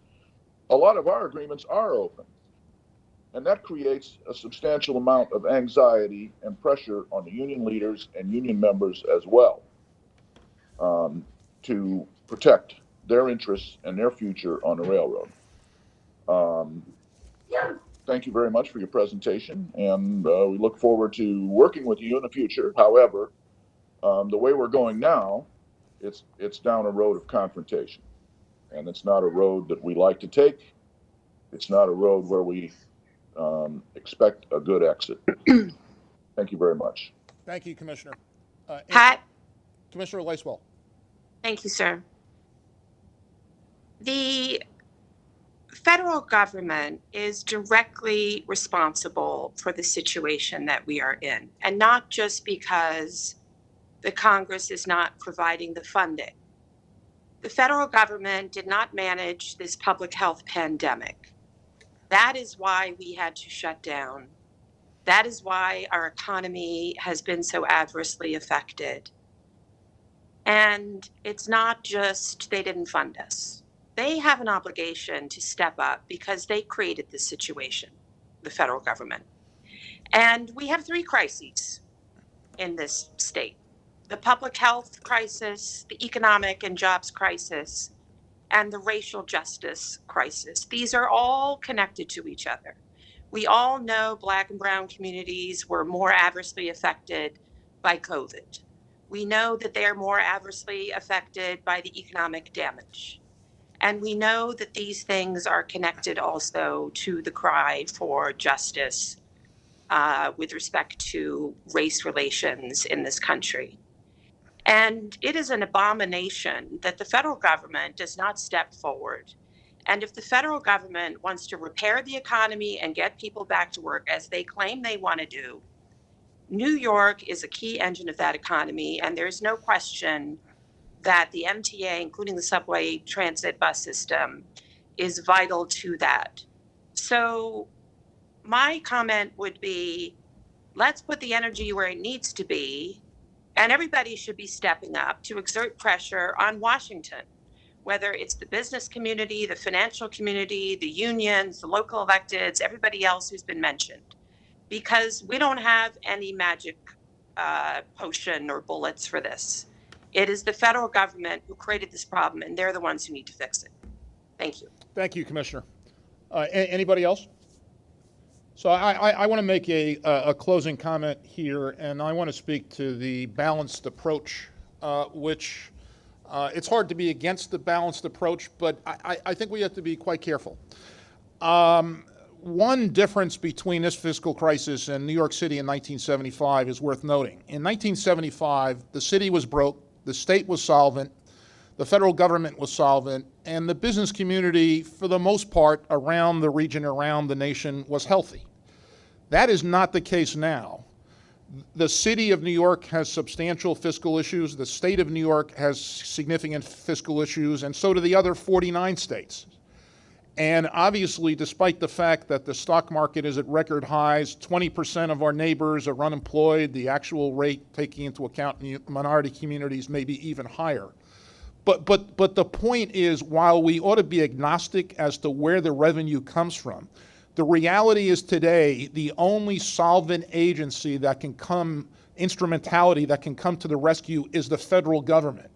And to think that the state or the city is going to be able to make meaningful contributions, and again, we're going to be agnostic as to the source of dollars, but to think that any level of government other than the federal government is going to be able to solve this situation, a $12 billion deficit over the next 16 months, I think is a pursuit of a well-intentioned cause that must fail because of the size of the deficit.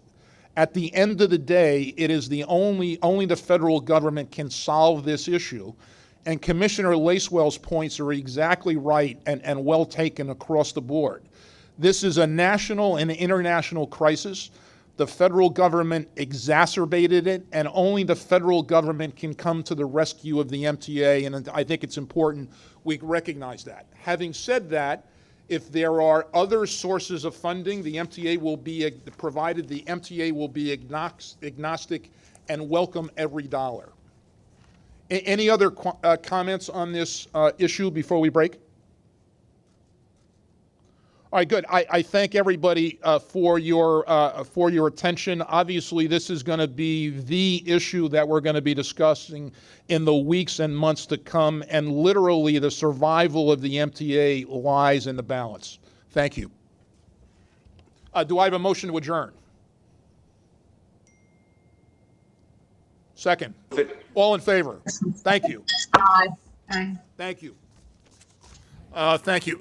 Let me make a few opening remarks. I'm joined by my colleague, MTA CFO Bob Foran, to my right.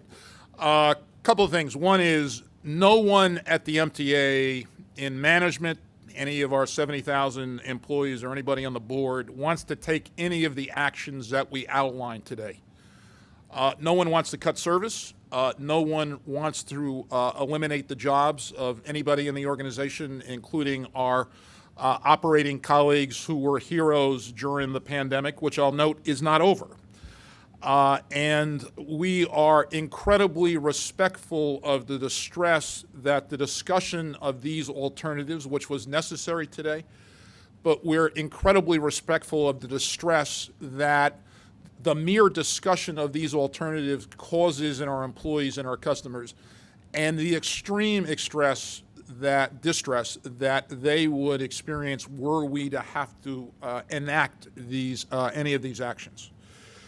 Second is we had a long discussion about the need for federal funding, $12 billion. We cannot cut our way, the MTA can't cut its way out of this. Having said that, we've identified an additional $540 million of spending cuts, non-service related, non-personnel related, that we will affect in 2021. That's on top of an existing $800 million of expense cuts that are already built into the financial plan. So that's $1.3 billion, and that's added to the $2.5 billion that agency personnel in the CFO's office and at the agencies has taken out, $2.5 billion in prior years. Fourth, let's be clear, the MTA can't solve this pandemic-caused financial disaster without federal assistance. We're agnostic as to the source of revenues, but as I noted before, unlike the '75 fiscal crisis affecting the city of New York, where the city was broke, but the state and the federal government were solvent and the business community was solvent and able, and actually labor unions were able to come to the rescue there with pension funds. We don't have that situation. Only the federal government has the ability to solve this fiscal crisis. And then lastly, I think it's extraordinary that in the case of subways, buses, and streetcars, Long Island Railroad and Metro North, that the effect on ridership and revenues, even inflation adjusted, is extraordinarily more severe in the pandemic than it was in the greatest financial calamity in the 20th century, the 1929 stock market crash and the resulting depression. It's really extraordinary to me, and with that, we're happy to take your questions.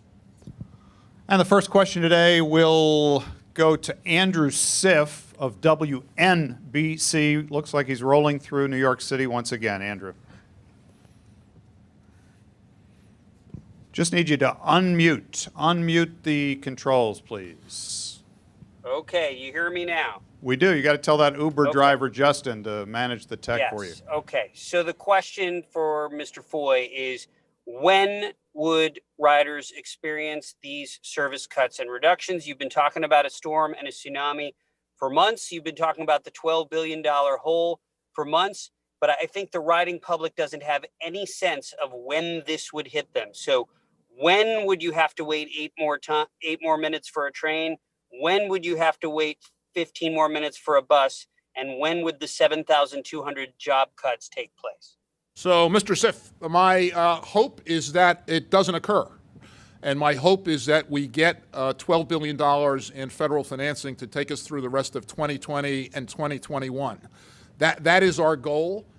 It is an issue that we've been working closely with the business community, the real estate community, the not-for-profit community, and our labor partners in Washington. There was success on the CARES Act. Obviously, that money's been exhausted here at the MTA in July 24th. We're continuing to work with them. So my hope and aspiration is that we don't have to take the steps that were outlined today. If we don't get federal funding, we will have to take these actions to our board later this year in order to have effect in 2021. Well, does later this year mean December? Is there any drop dead time where you have to start enacting this? Oh, Andrew, we have a requirement to adopt the budget and the financial plan for 2021 and beyond. That's done at the November board meeting. So we can't wait till December, and it would be, I expect, either the November board meeting or prior. And we move on to Randy Marshall of Newsday on the editorial board. Randy.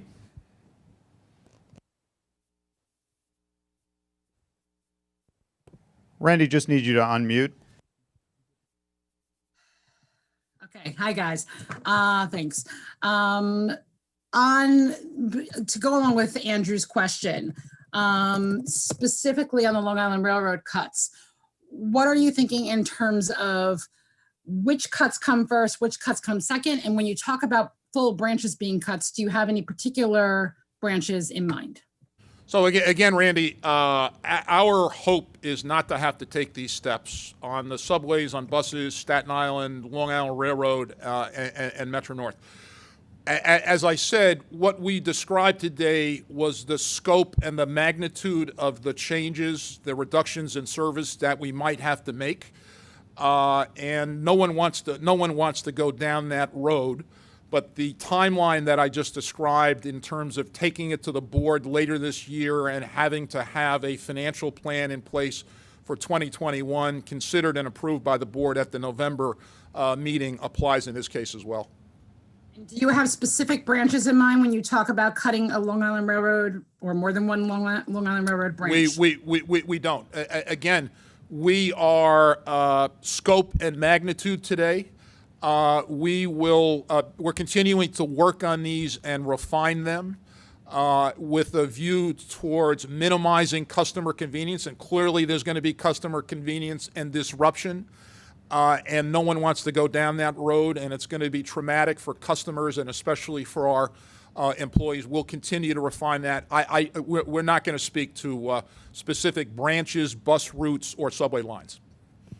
And next up is Clayton Gusa of the Daily News. Clayton, you are up. Hey, can you hear me? Clayton.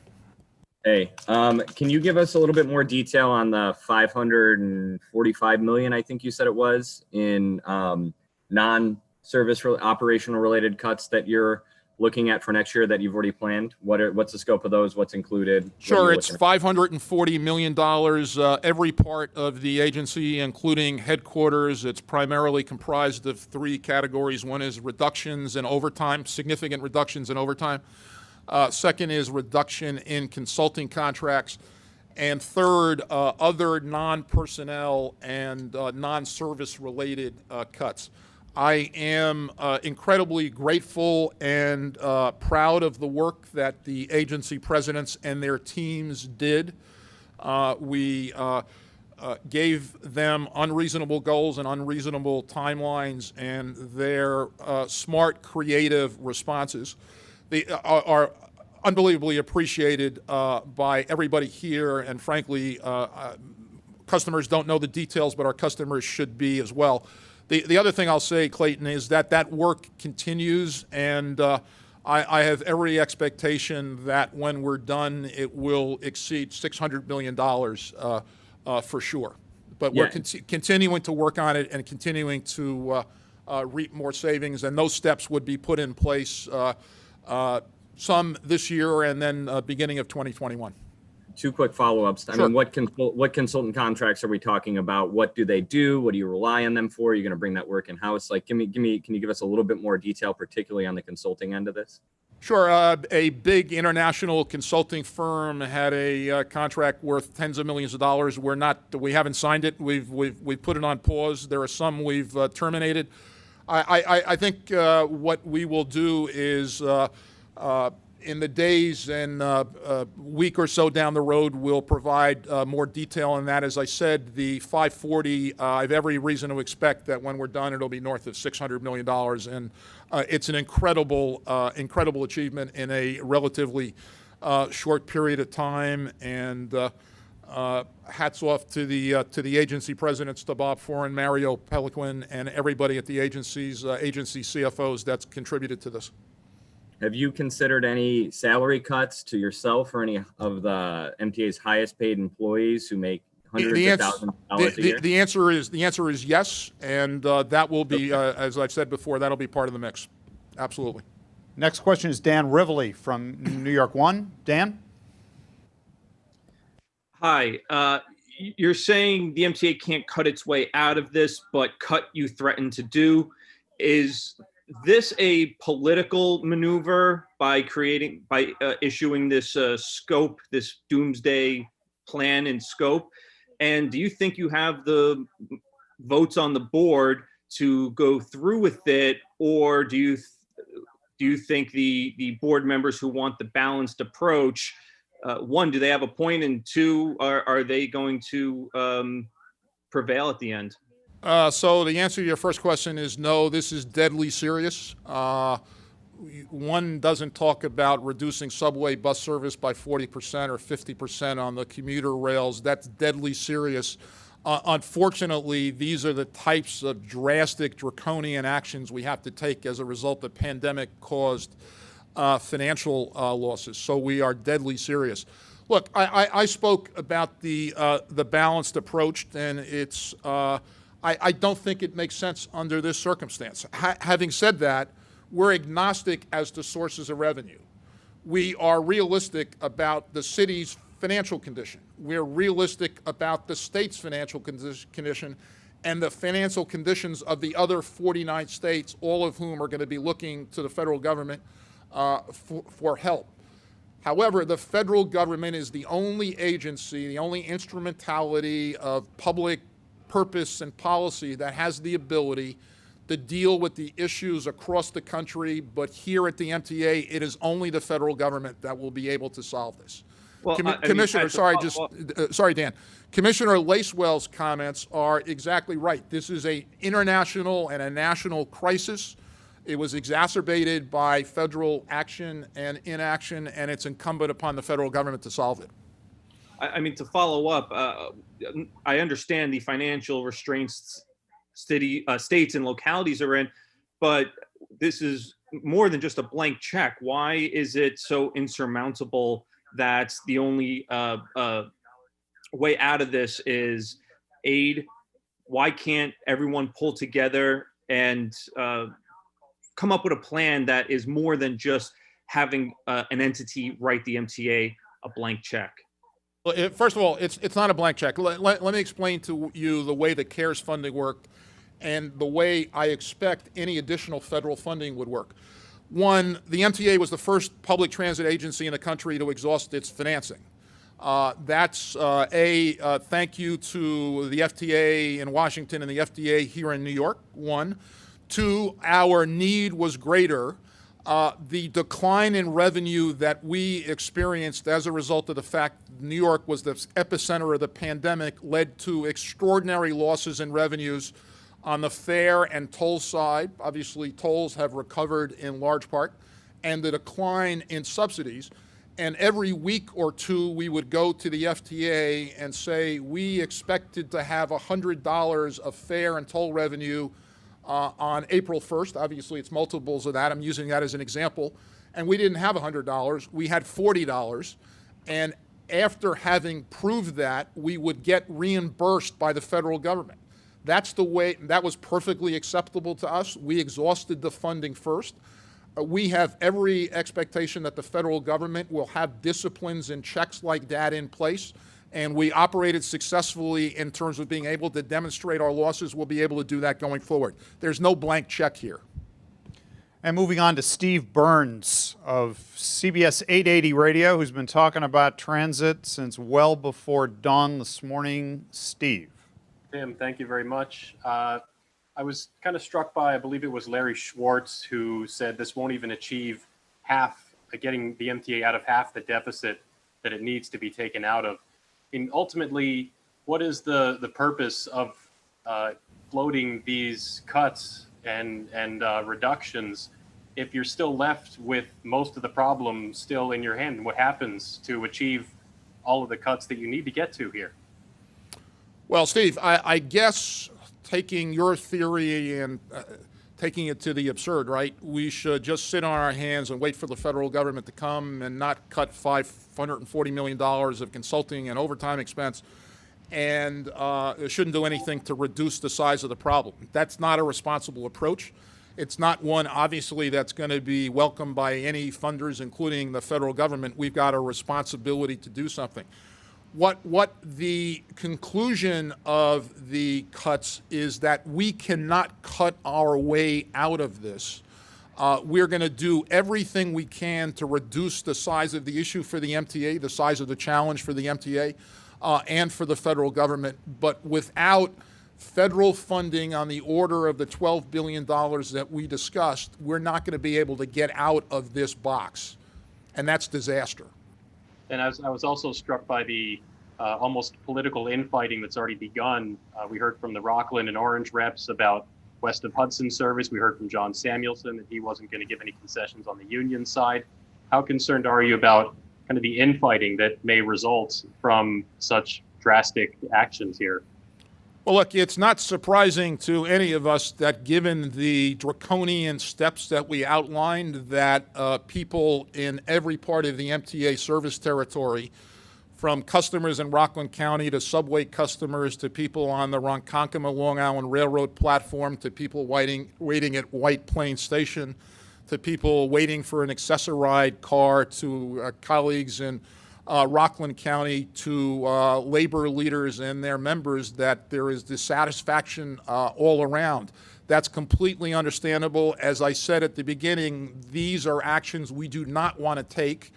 And the only solution, the only practical solution, is federal funding at the levels we've discussed. And next up is Jose Martinez of the city. Good afternoon, Jose. We could just unmute yourself over there at the city. That would be fabulous, Jose. There we go.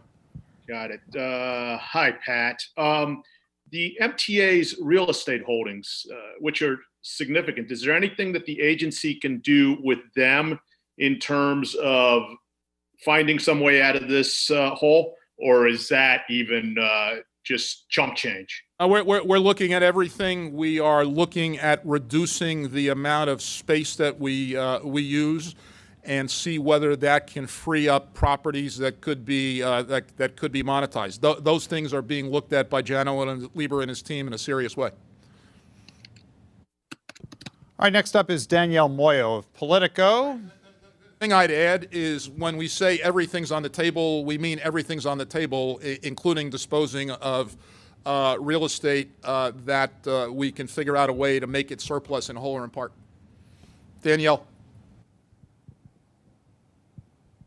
Hi, I have two questions, if that's okay. My first is, I'm curious with congestion pricing if the MTA is thinking of taking any more drastic steps to try and get that moving. Some have raised potentially suing the federal government or just going forward with its own review. I'm just curious if that's, on the table right now. Well, look, a lawsuit on this on the environmental holdup at U.S. DOT, I think, is likely to be lengthy, and don't know whether it would succeed. This is obviously a ministerial decision in the eyes of U.S. DOT. The thing that is paradoxical and cynical is that on a endeavor, Central Business District tolling, which is a huge environmental positive, that it's being held up for purported environmental reasons. It's the height of cynicism. Gotcha. And then just my other question was more about looking kind of more in the future. Some have raised concern that we may never really see a full ridership rebound if, we still see a lot of our office workforce working from home 2 to 3 days a week. I'm curious just if the MTA is thinking about that and has thought about what it could do, or if the state or city should be, I don't know, thinking of some ideas to try and get people moving on the subway, whether it's for work or other options, if you think that's a real concern here. On that one, I'm with Jerry Seinfeld in his op-ed about nothing. I think we're very focused on ridership and the ridership decline. We are, we're doing a new campaign on Save Transit that if you haven't seen, you ought to go look at. What we're doing is providing service on facilities across the system where the vast majority of riders are wearing masks. That's the most important thing. Where the accessorized vehicles and buses and subways and commuter rail cars and stations have been disinfected multiple times the day before, and where an agency is looking at innovative steps to protect and minimize public health risks to employees and customers. We're doing all of that. We're talking regularly with large and medium-sized and small employers, the chambers of commerce in the boroughs, the business associations outside, obviously Kathy Wild at the partnership, and we're doing everything we can to make the case, including, it's important to note, that no place in the world on public transit that has gone through the pandemic has public, and ridership has increased significantly, has public transit been identified as the source of a cluster of outbreak of COVID-19. That's really important. And next, with his finger on the unmute button, is the New York Post's own David Meyer. David.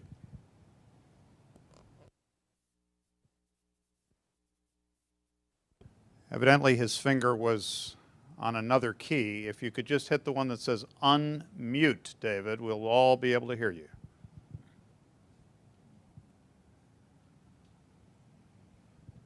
All right, tell you what.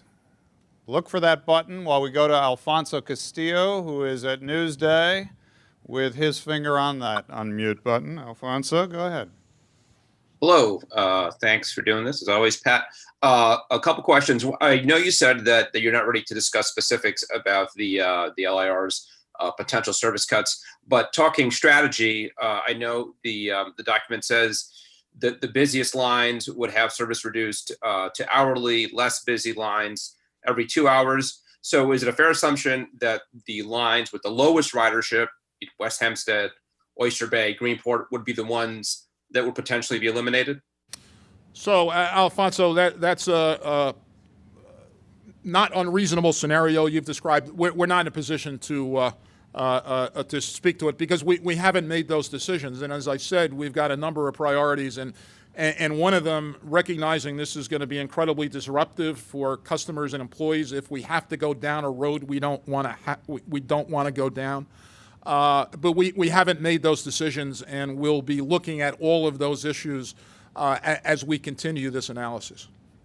And then another question about a strategy. Up until a few months ago, the number you were talking about was $3.9 billion. I understand it's the difference between what you need this year and what you need this year and next year. But can you talk about that shift to $12 billion? It's a much bigger number and a bigger ask than the $3.9 billion.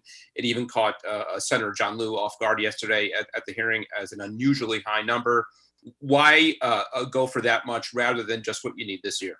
I'm going to call on the senator's debate partner from yesterday. Look, the last thing we want to do is to have a partial solution that then will put us at risk of being at a fiscal cliff and not being able to address it. So we're looking to have an amount of money that will get us through this year into next year. And again, that $12 billion, I think, is an appropriate amount of money. It reflects the COVID losses that we suffered, potential revenue losses affecting the whole region that come to us as subsidies, and also it's $1 billion that we're not receiving in 2021 for congestion pricing. That's a very important amount of money for our capital program, and we're definitely not going to receive that because of the inaction in Washington. All right, thanks, Bob. David Meyer says the New York Post has worked out the technical side. If we can do that, let's go back to David. Can you hear me? We do. Awesome. So I was also struck by Commissioner Schwartz's comments regarding the math here. And I have two questions, Pat. One is there a scenario in which the system would be forced to shut down completely? And two, in order to close that, $7 billion gap there, how many layoffs would be required? So, David, the service reductions that we outlined today, which we're not in a position to take to the board, and we continue to work on them, are themselves significant, drastic, draconian, and not something that anybody wants to do. Of course, the MTA is not going to shut down. Our goal is to get $12 billion in funding so that the draconian steps we described, including with respect to service and with respect to reductions in force, do not have to happen. And again, what the numbers show, and I think every one of my colleagues on the board demonstrated, that the only way we can get to solving this problem is with $12 billion of federal money. There is no other alternative. So if the problem isn't solved and that funding isn't received, the MTA can just keep operating and won't shut down? I'm trying to understand the severity of the situation. Well, so the severity of the situation is extreme. The pandemic caused losses are beyond the capacity of this agency, and I'd argue any agency, for that matter, state, right?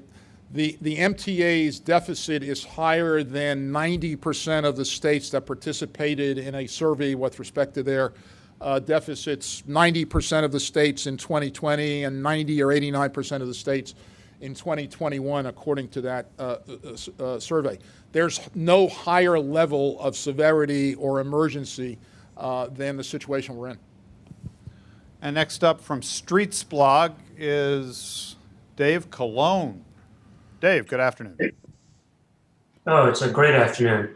Pat, to kind of follow up on what Danielle was talking about, you seemed a little hesitant to approach the idea of suing the DOT over the congestion pricing holdup because you said it's an administrative decision, it's all on them, they might get away with it. But why not just say, screw it, let's be legends and sue the DOT over this? Yeah, David, the answer is we've considered it. We don't think it's a fruitful road to go down. We don't think it's going to change. We don't think it's going to change the result. And a new administration may take a different view. This administration may change its view, but we think a lawsuit would be fruitless. And then kind of going, the route of outside of federal help. I don't know if you might have missed this. The governor also seems to agree you can't solve this with taxes alone, is something that he said earlier today, like a half hour ago. But if David, sorry, the governor said, I didn't hear the first. The governor said you can't solve this with taxes alone when he was talking about the MTA's budget hole. But if you and the board reach some kind of idea that would say, reduce the service cuts potentially from 20% to 40%, I mean, how hard would you push him and the legislature on something like this? How hard will you fight for the state and city to get money in light of potential and seeming federal inaction? Sorry, your question is, how hard will we fight for the state and city to get federal funding? No, if the federal government doesn't do anything, how hard are you going to push the city and state to, fill some of the gap? And are you assuming a scenario in which the federal government has given money to the state of New York and the city of New York? No, the one where they just aren't doing anything like they're doing now.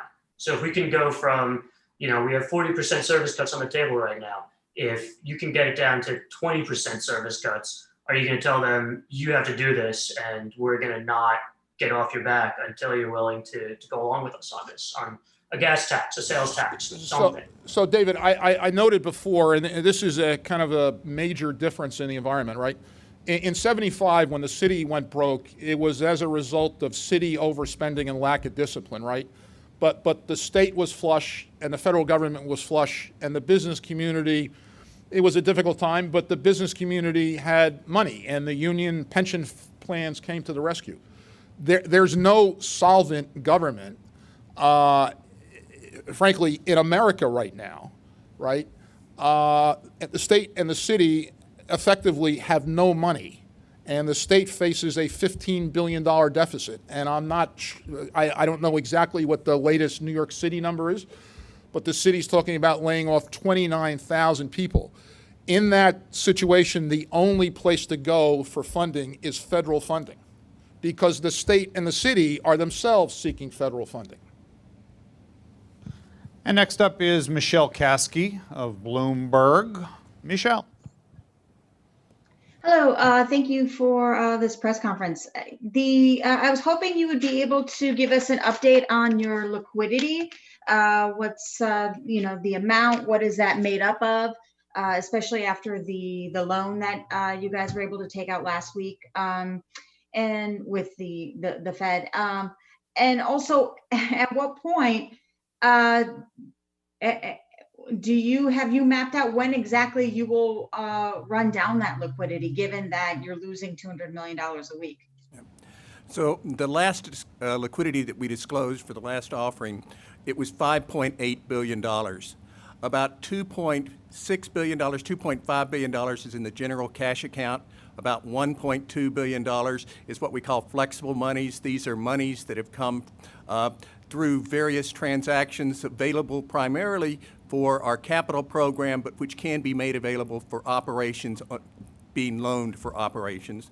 We have the $336 million OPEB that you saw earlier in the presentation. And then we have about $1.7 billion of undrawn lines of credit. Now again, the lines of credit have to be repaid if we draw them down. The flexible funds, unless we're going to take it permanently away from capital, we would want to restore that.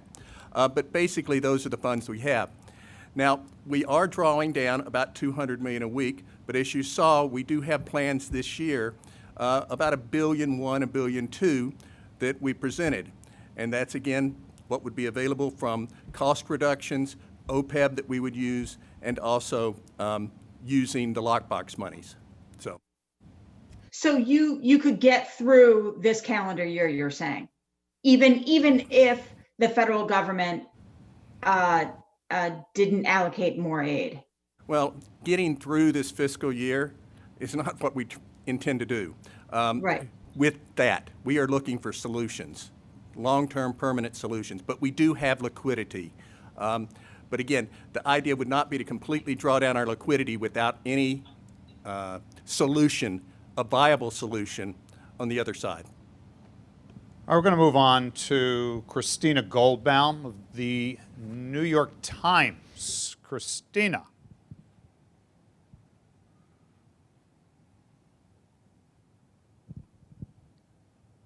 Okay.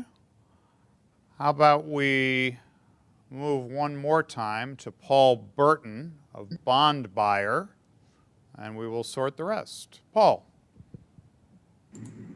Okay, this staying on the Fed's municipal liquidity facility, and this could be for either Pat or Bob.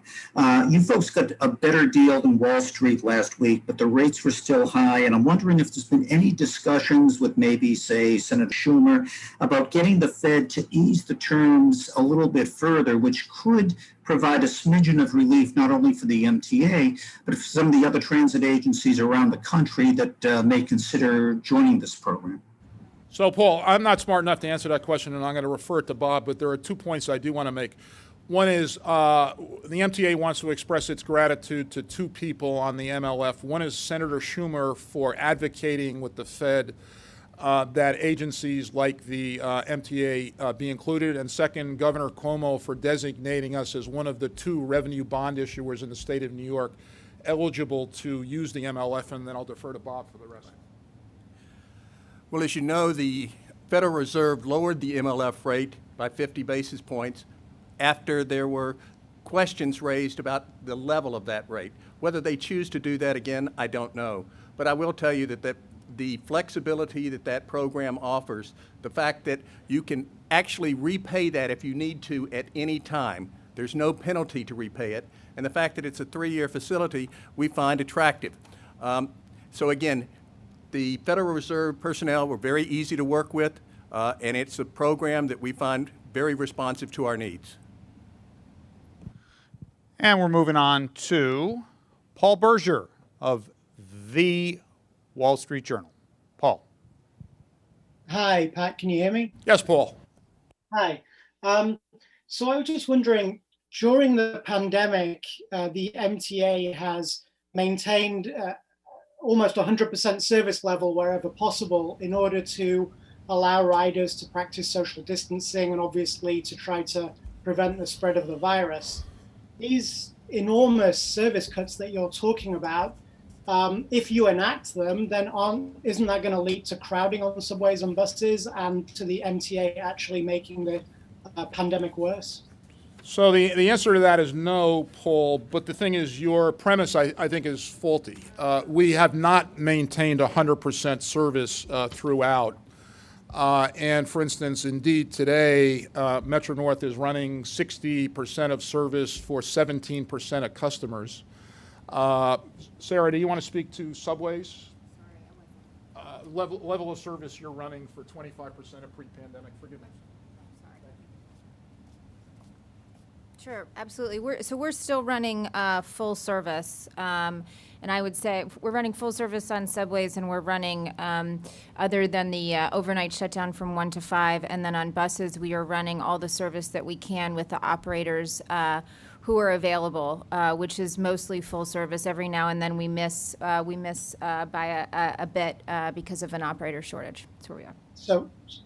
So Pat, I'll take your points on commuter rail, but as far as subways and buses, well, no, I don't agree, right? So on the subways, we talked about a reduction up to 40%. The flip side of that means we're going to run at least 60% service, and we'd be running 60% service for about 25% of pre-pandemic customers. We're obviously going to make distinctions where it makes sense, and not all bus routes or subway lines are the same. So wouldn't that be the prudent thing to do then? Forgive me? Wouldn't that be the prudent thing to do, given that ridership is so low and that the costs are so high? Yes, the federal government needs to give the MTA money, but with ridership so low, wouldn't it be prudent to reduce service to save money? Well, so a couple of things. One is start with we don't want to do any of this, right? A. B, because of labor union picks, right, where workers pick their work, we're not able to make adjustments on a daily or weekly or even monthly basis. We're going to reassess the level of service across the agency after Labor Day. That doesn't mean the day after Labor Day. Whether we have to put into effect the draconian steps that we outlined today. So we're going to be right-sizing service where it makes sense. And that's one reason, for instance, on Metro North today, we're running 60% of service for about 17% of pre-pandemic passenger volumes. We're going to circle back to the New York Times, where I'm advised the technical circumstances have been resolved, and Christina Goldbaum is waiting to ask you a question. Christina.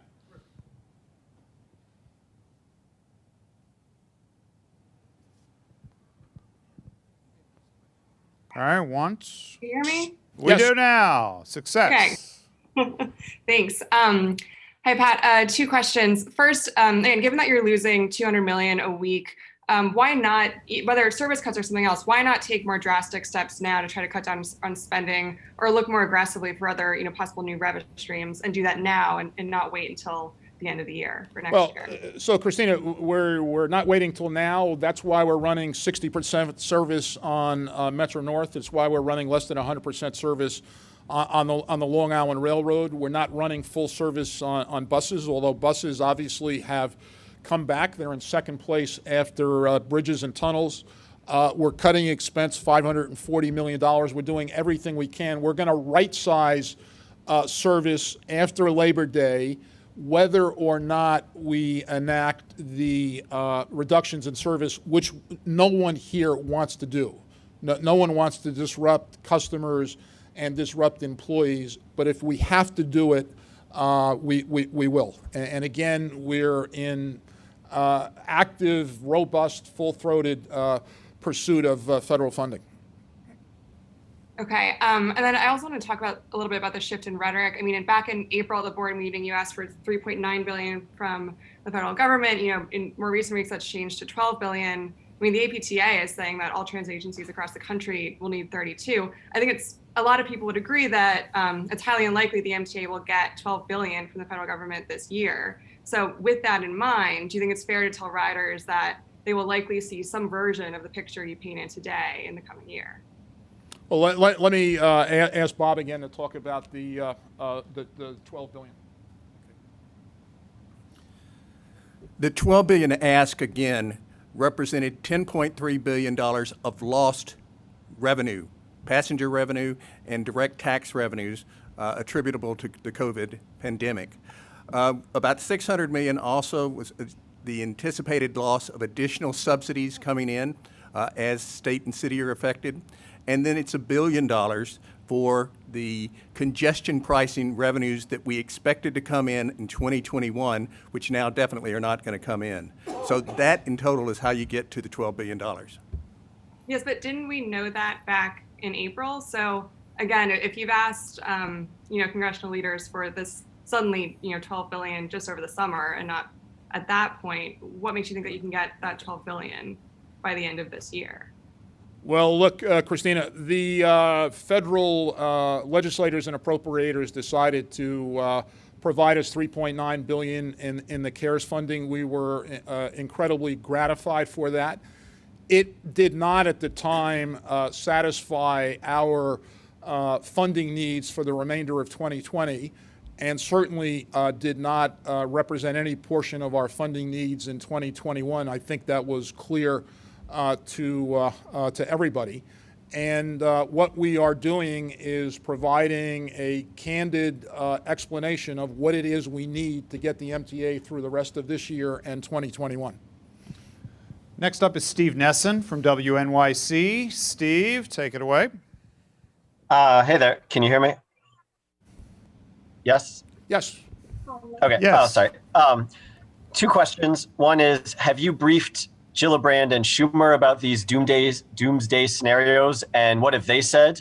And also, can I just get you to explain a little bit what you mean by you're agnostic on the source of revenue? Because I don't think I understand what that means. Okay, so on the first question is, yes, we've been in regular contact with both of our U.S. senators, including the minority leader and Senator Gillibrand, both of whom have been extraordinarily helpful. That's also true with respect to the New York congressional delegation. With respect to agnostic as to revenue sources, the point is all revenues are welcome. We need every dollar we can get, and whatever source it comes from, we will take it. The fact of the matter is, without kind of misleading anybody, including ourselves, in the current environment, given the fiscal situation of the state and the city, and every state and the city in the country that's been touched by the virus, the federal government is the funder of last resort, and it will be the funder of last resort for the MTA, or it will cause a huge disruption in the MTA's operation, its service in the region, and huge lasting damage to the economy of the New York City region, costing tens and hundreds of thousands of jobs. So it's the last resort, but it's also the only resort that can actually provide $12 billion. I think that's, to us, that's clear. We're going to do everything we can by controlling overtime, cutting consulting contracts, doing everything we can, and those things we are well along, and that work continues. The drastic steps we outlined today are ones that we don't want to take. No one here wants to do them. We realize the disruption it would cause to our employees and our customers, but we are laser focused on getting federal funding. There is no assurance of that, but we're going to play every card we can in terms of making the case that it is not only a good investment for New York, for the New York region, it's a good investment on a national basis that will pay real returns over a period of decades. And we're wrapping up now with Ben Kabak, followed by Natalie of CBS and Clayton Goose. All right, so Ben, Second Avenue Sagas, you're up. Thanks, Tim. Two questions, one related to the budget, one not. The first, the slides talk a lot about the net of expected revenue losses, which I understand means modeling that shows a ridership decline based on cuts to service and extreme fare hikes. Can you talk a little bit more about what the anticipated impact would be on ridership levels if these cuts go through? And then the second question I can ask after, it concerns the 24-hour shutdown, the service. Yeah, we're not going to discuss that at this time. As we said, this was a first cut going through it, but we are recognizing that there will be revenue impacts because of fewer riders, and no one has looked at the elasticities of something this dramatic. So we can't say right now what the elasticity factor will be, but we do know that based on what we can determine, there will be significant revenue loss, and then we wanted to reflect those into the projections. Thanks, Bob. And Pat, if I may, which elements of the overnight disinfecting would be impossible to accomplish if passengers were permitted back onto the trains that are still running overnight? Just curious to get a sense of how that would impact the overall risk of COVID-19 transmission on transit. Oh, look, Ben, I'm not a public health expert, so I'm not going to speak to the risk of transmission. Not my world. The answer to your question from a transportation point of view was we would not be able to accomplish the level of disinfecting of subway cars and stations that we're able to accomplish now. That's why we put the closure in place, period. And next up is Natalie Duddridge of CBS 2. Natalie, take it away. Hi, yeah, just looking for a quick update on the subway broken windows. Riders that we spoke to are worried that it will impact service and fees, or they could be raised to cover repairs. And then also people are just wondering, the picture of this possible vandal is pretty clear. It's taking a long time to find this vandal or vandals. Yeah, so we continue to be really frustrated by what we're seeing on the 7 line. You know, particularly at this moment in time, you know, this is the last thing our workforce needs. This is the last thing our ridership needs. And this is the last thing that any of those folks should be having to deal with. And it comes at a significant cost to riders and to taxpayers. Each of those windows is expensive, right? And in terms of a significant cost to riders, it's taking the train out of service for it to be repaired. And it's not just the 7 line. So these are the figures from last week. 152 cases of vandalism, 77 train car windows, 31 digital media screens, 20 MetroCard vending machines, 20 additional instances of graffiti. Every single one of those costs MTA money, which means it's costing taxpayer money, which means it's still going into our bottom line of challenges at the moment. And by the way, that's on top of 17 employee assaults. So we're quite frustrated with what we're seeing at the moment. You know, we had to take some trains out of service yesterday in order to be repaired, and so that's a direct issue for 7 line riders. I can't speak to how long the potential perpetrator's face has been out there. I defer you to, you know, I would send you to the NYPD for that. We're obviously grateful for all the help that we're getting from them, and obviously very frustrated by this. All right, Sarah, if you could just stay where you are. We've got Clayton Goose to bring it home here this afternoon, again from the news. Clayton? Hey, anyone can answer this, but I mean, Sarah and Pat, you guys have both dealt with, neither of you are shrinks, but you guys have both, you know, had enough experience in transit to deal with your fair share of wackos. What kind of person does this in your mind? What compels someone to continue to do this? I mean, there was another hit last night, as you know, and you guys put out a bounty and they continue to do it. So how would you describe the kind of person that does this? And I have one follow-up. I mean, someone who does not care about their fellow New Yorkers. I mean, that's about as close as I can get to it. Now, look, I'm not a behavioral psychologist either. I'm not going to speak to it. Okay, and then Pat, real quick, I just wanted to see if you wanted to respond to the incident during the storm on the Verrazano Bridge earlier this month. I haven't had a chance to talk to you about it. You guys said that you did everything in your power to mitigate that and close the bridge, but 5 trucks tipped over in the wind. 1 truck driver is out of his livelihood. It's in shambles. What are you guys going to do next time to better prepare and better close the bridge when a storm like that hits? Yeah, so protocols were followed. It was an extreme storm. Danny DiCrescenzo at TBTA is doing an after-action report, and I've asked Pat Warren, who's our Chief Safety Officer, to review that report. We're also going to reach out to the Port Authority, which has the same protocols, by the way, that the MTA does on bridges and tunnels, and see whether in extreme cases like this, different protocols ought to be put in place. I think we're acting appropriately given the extent of the storm, and that's the status. All right, thanks. Thanks, everybody, and good afternoon from Lower Manhattan.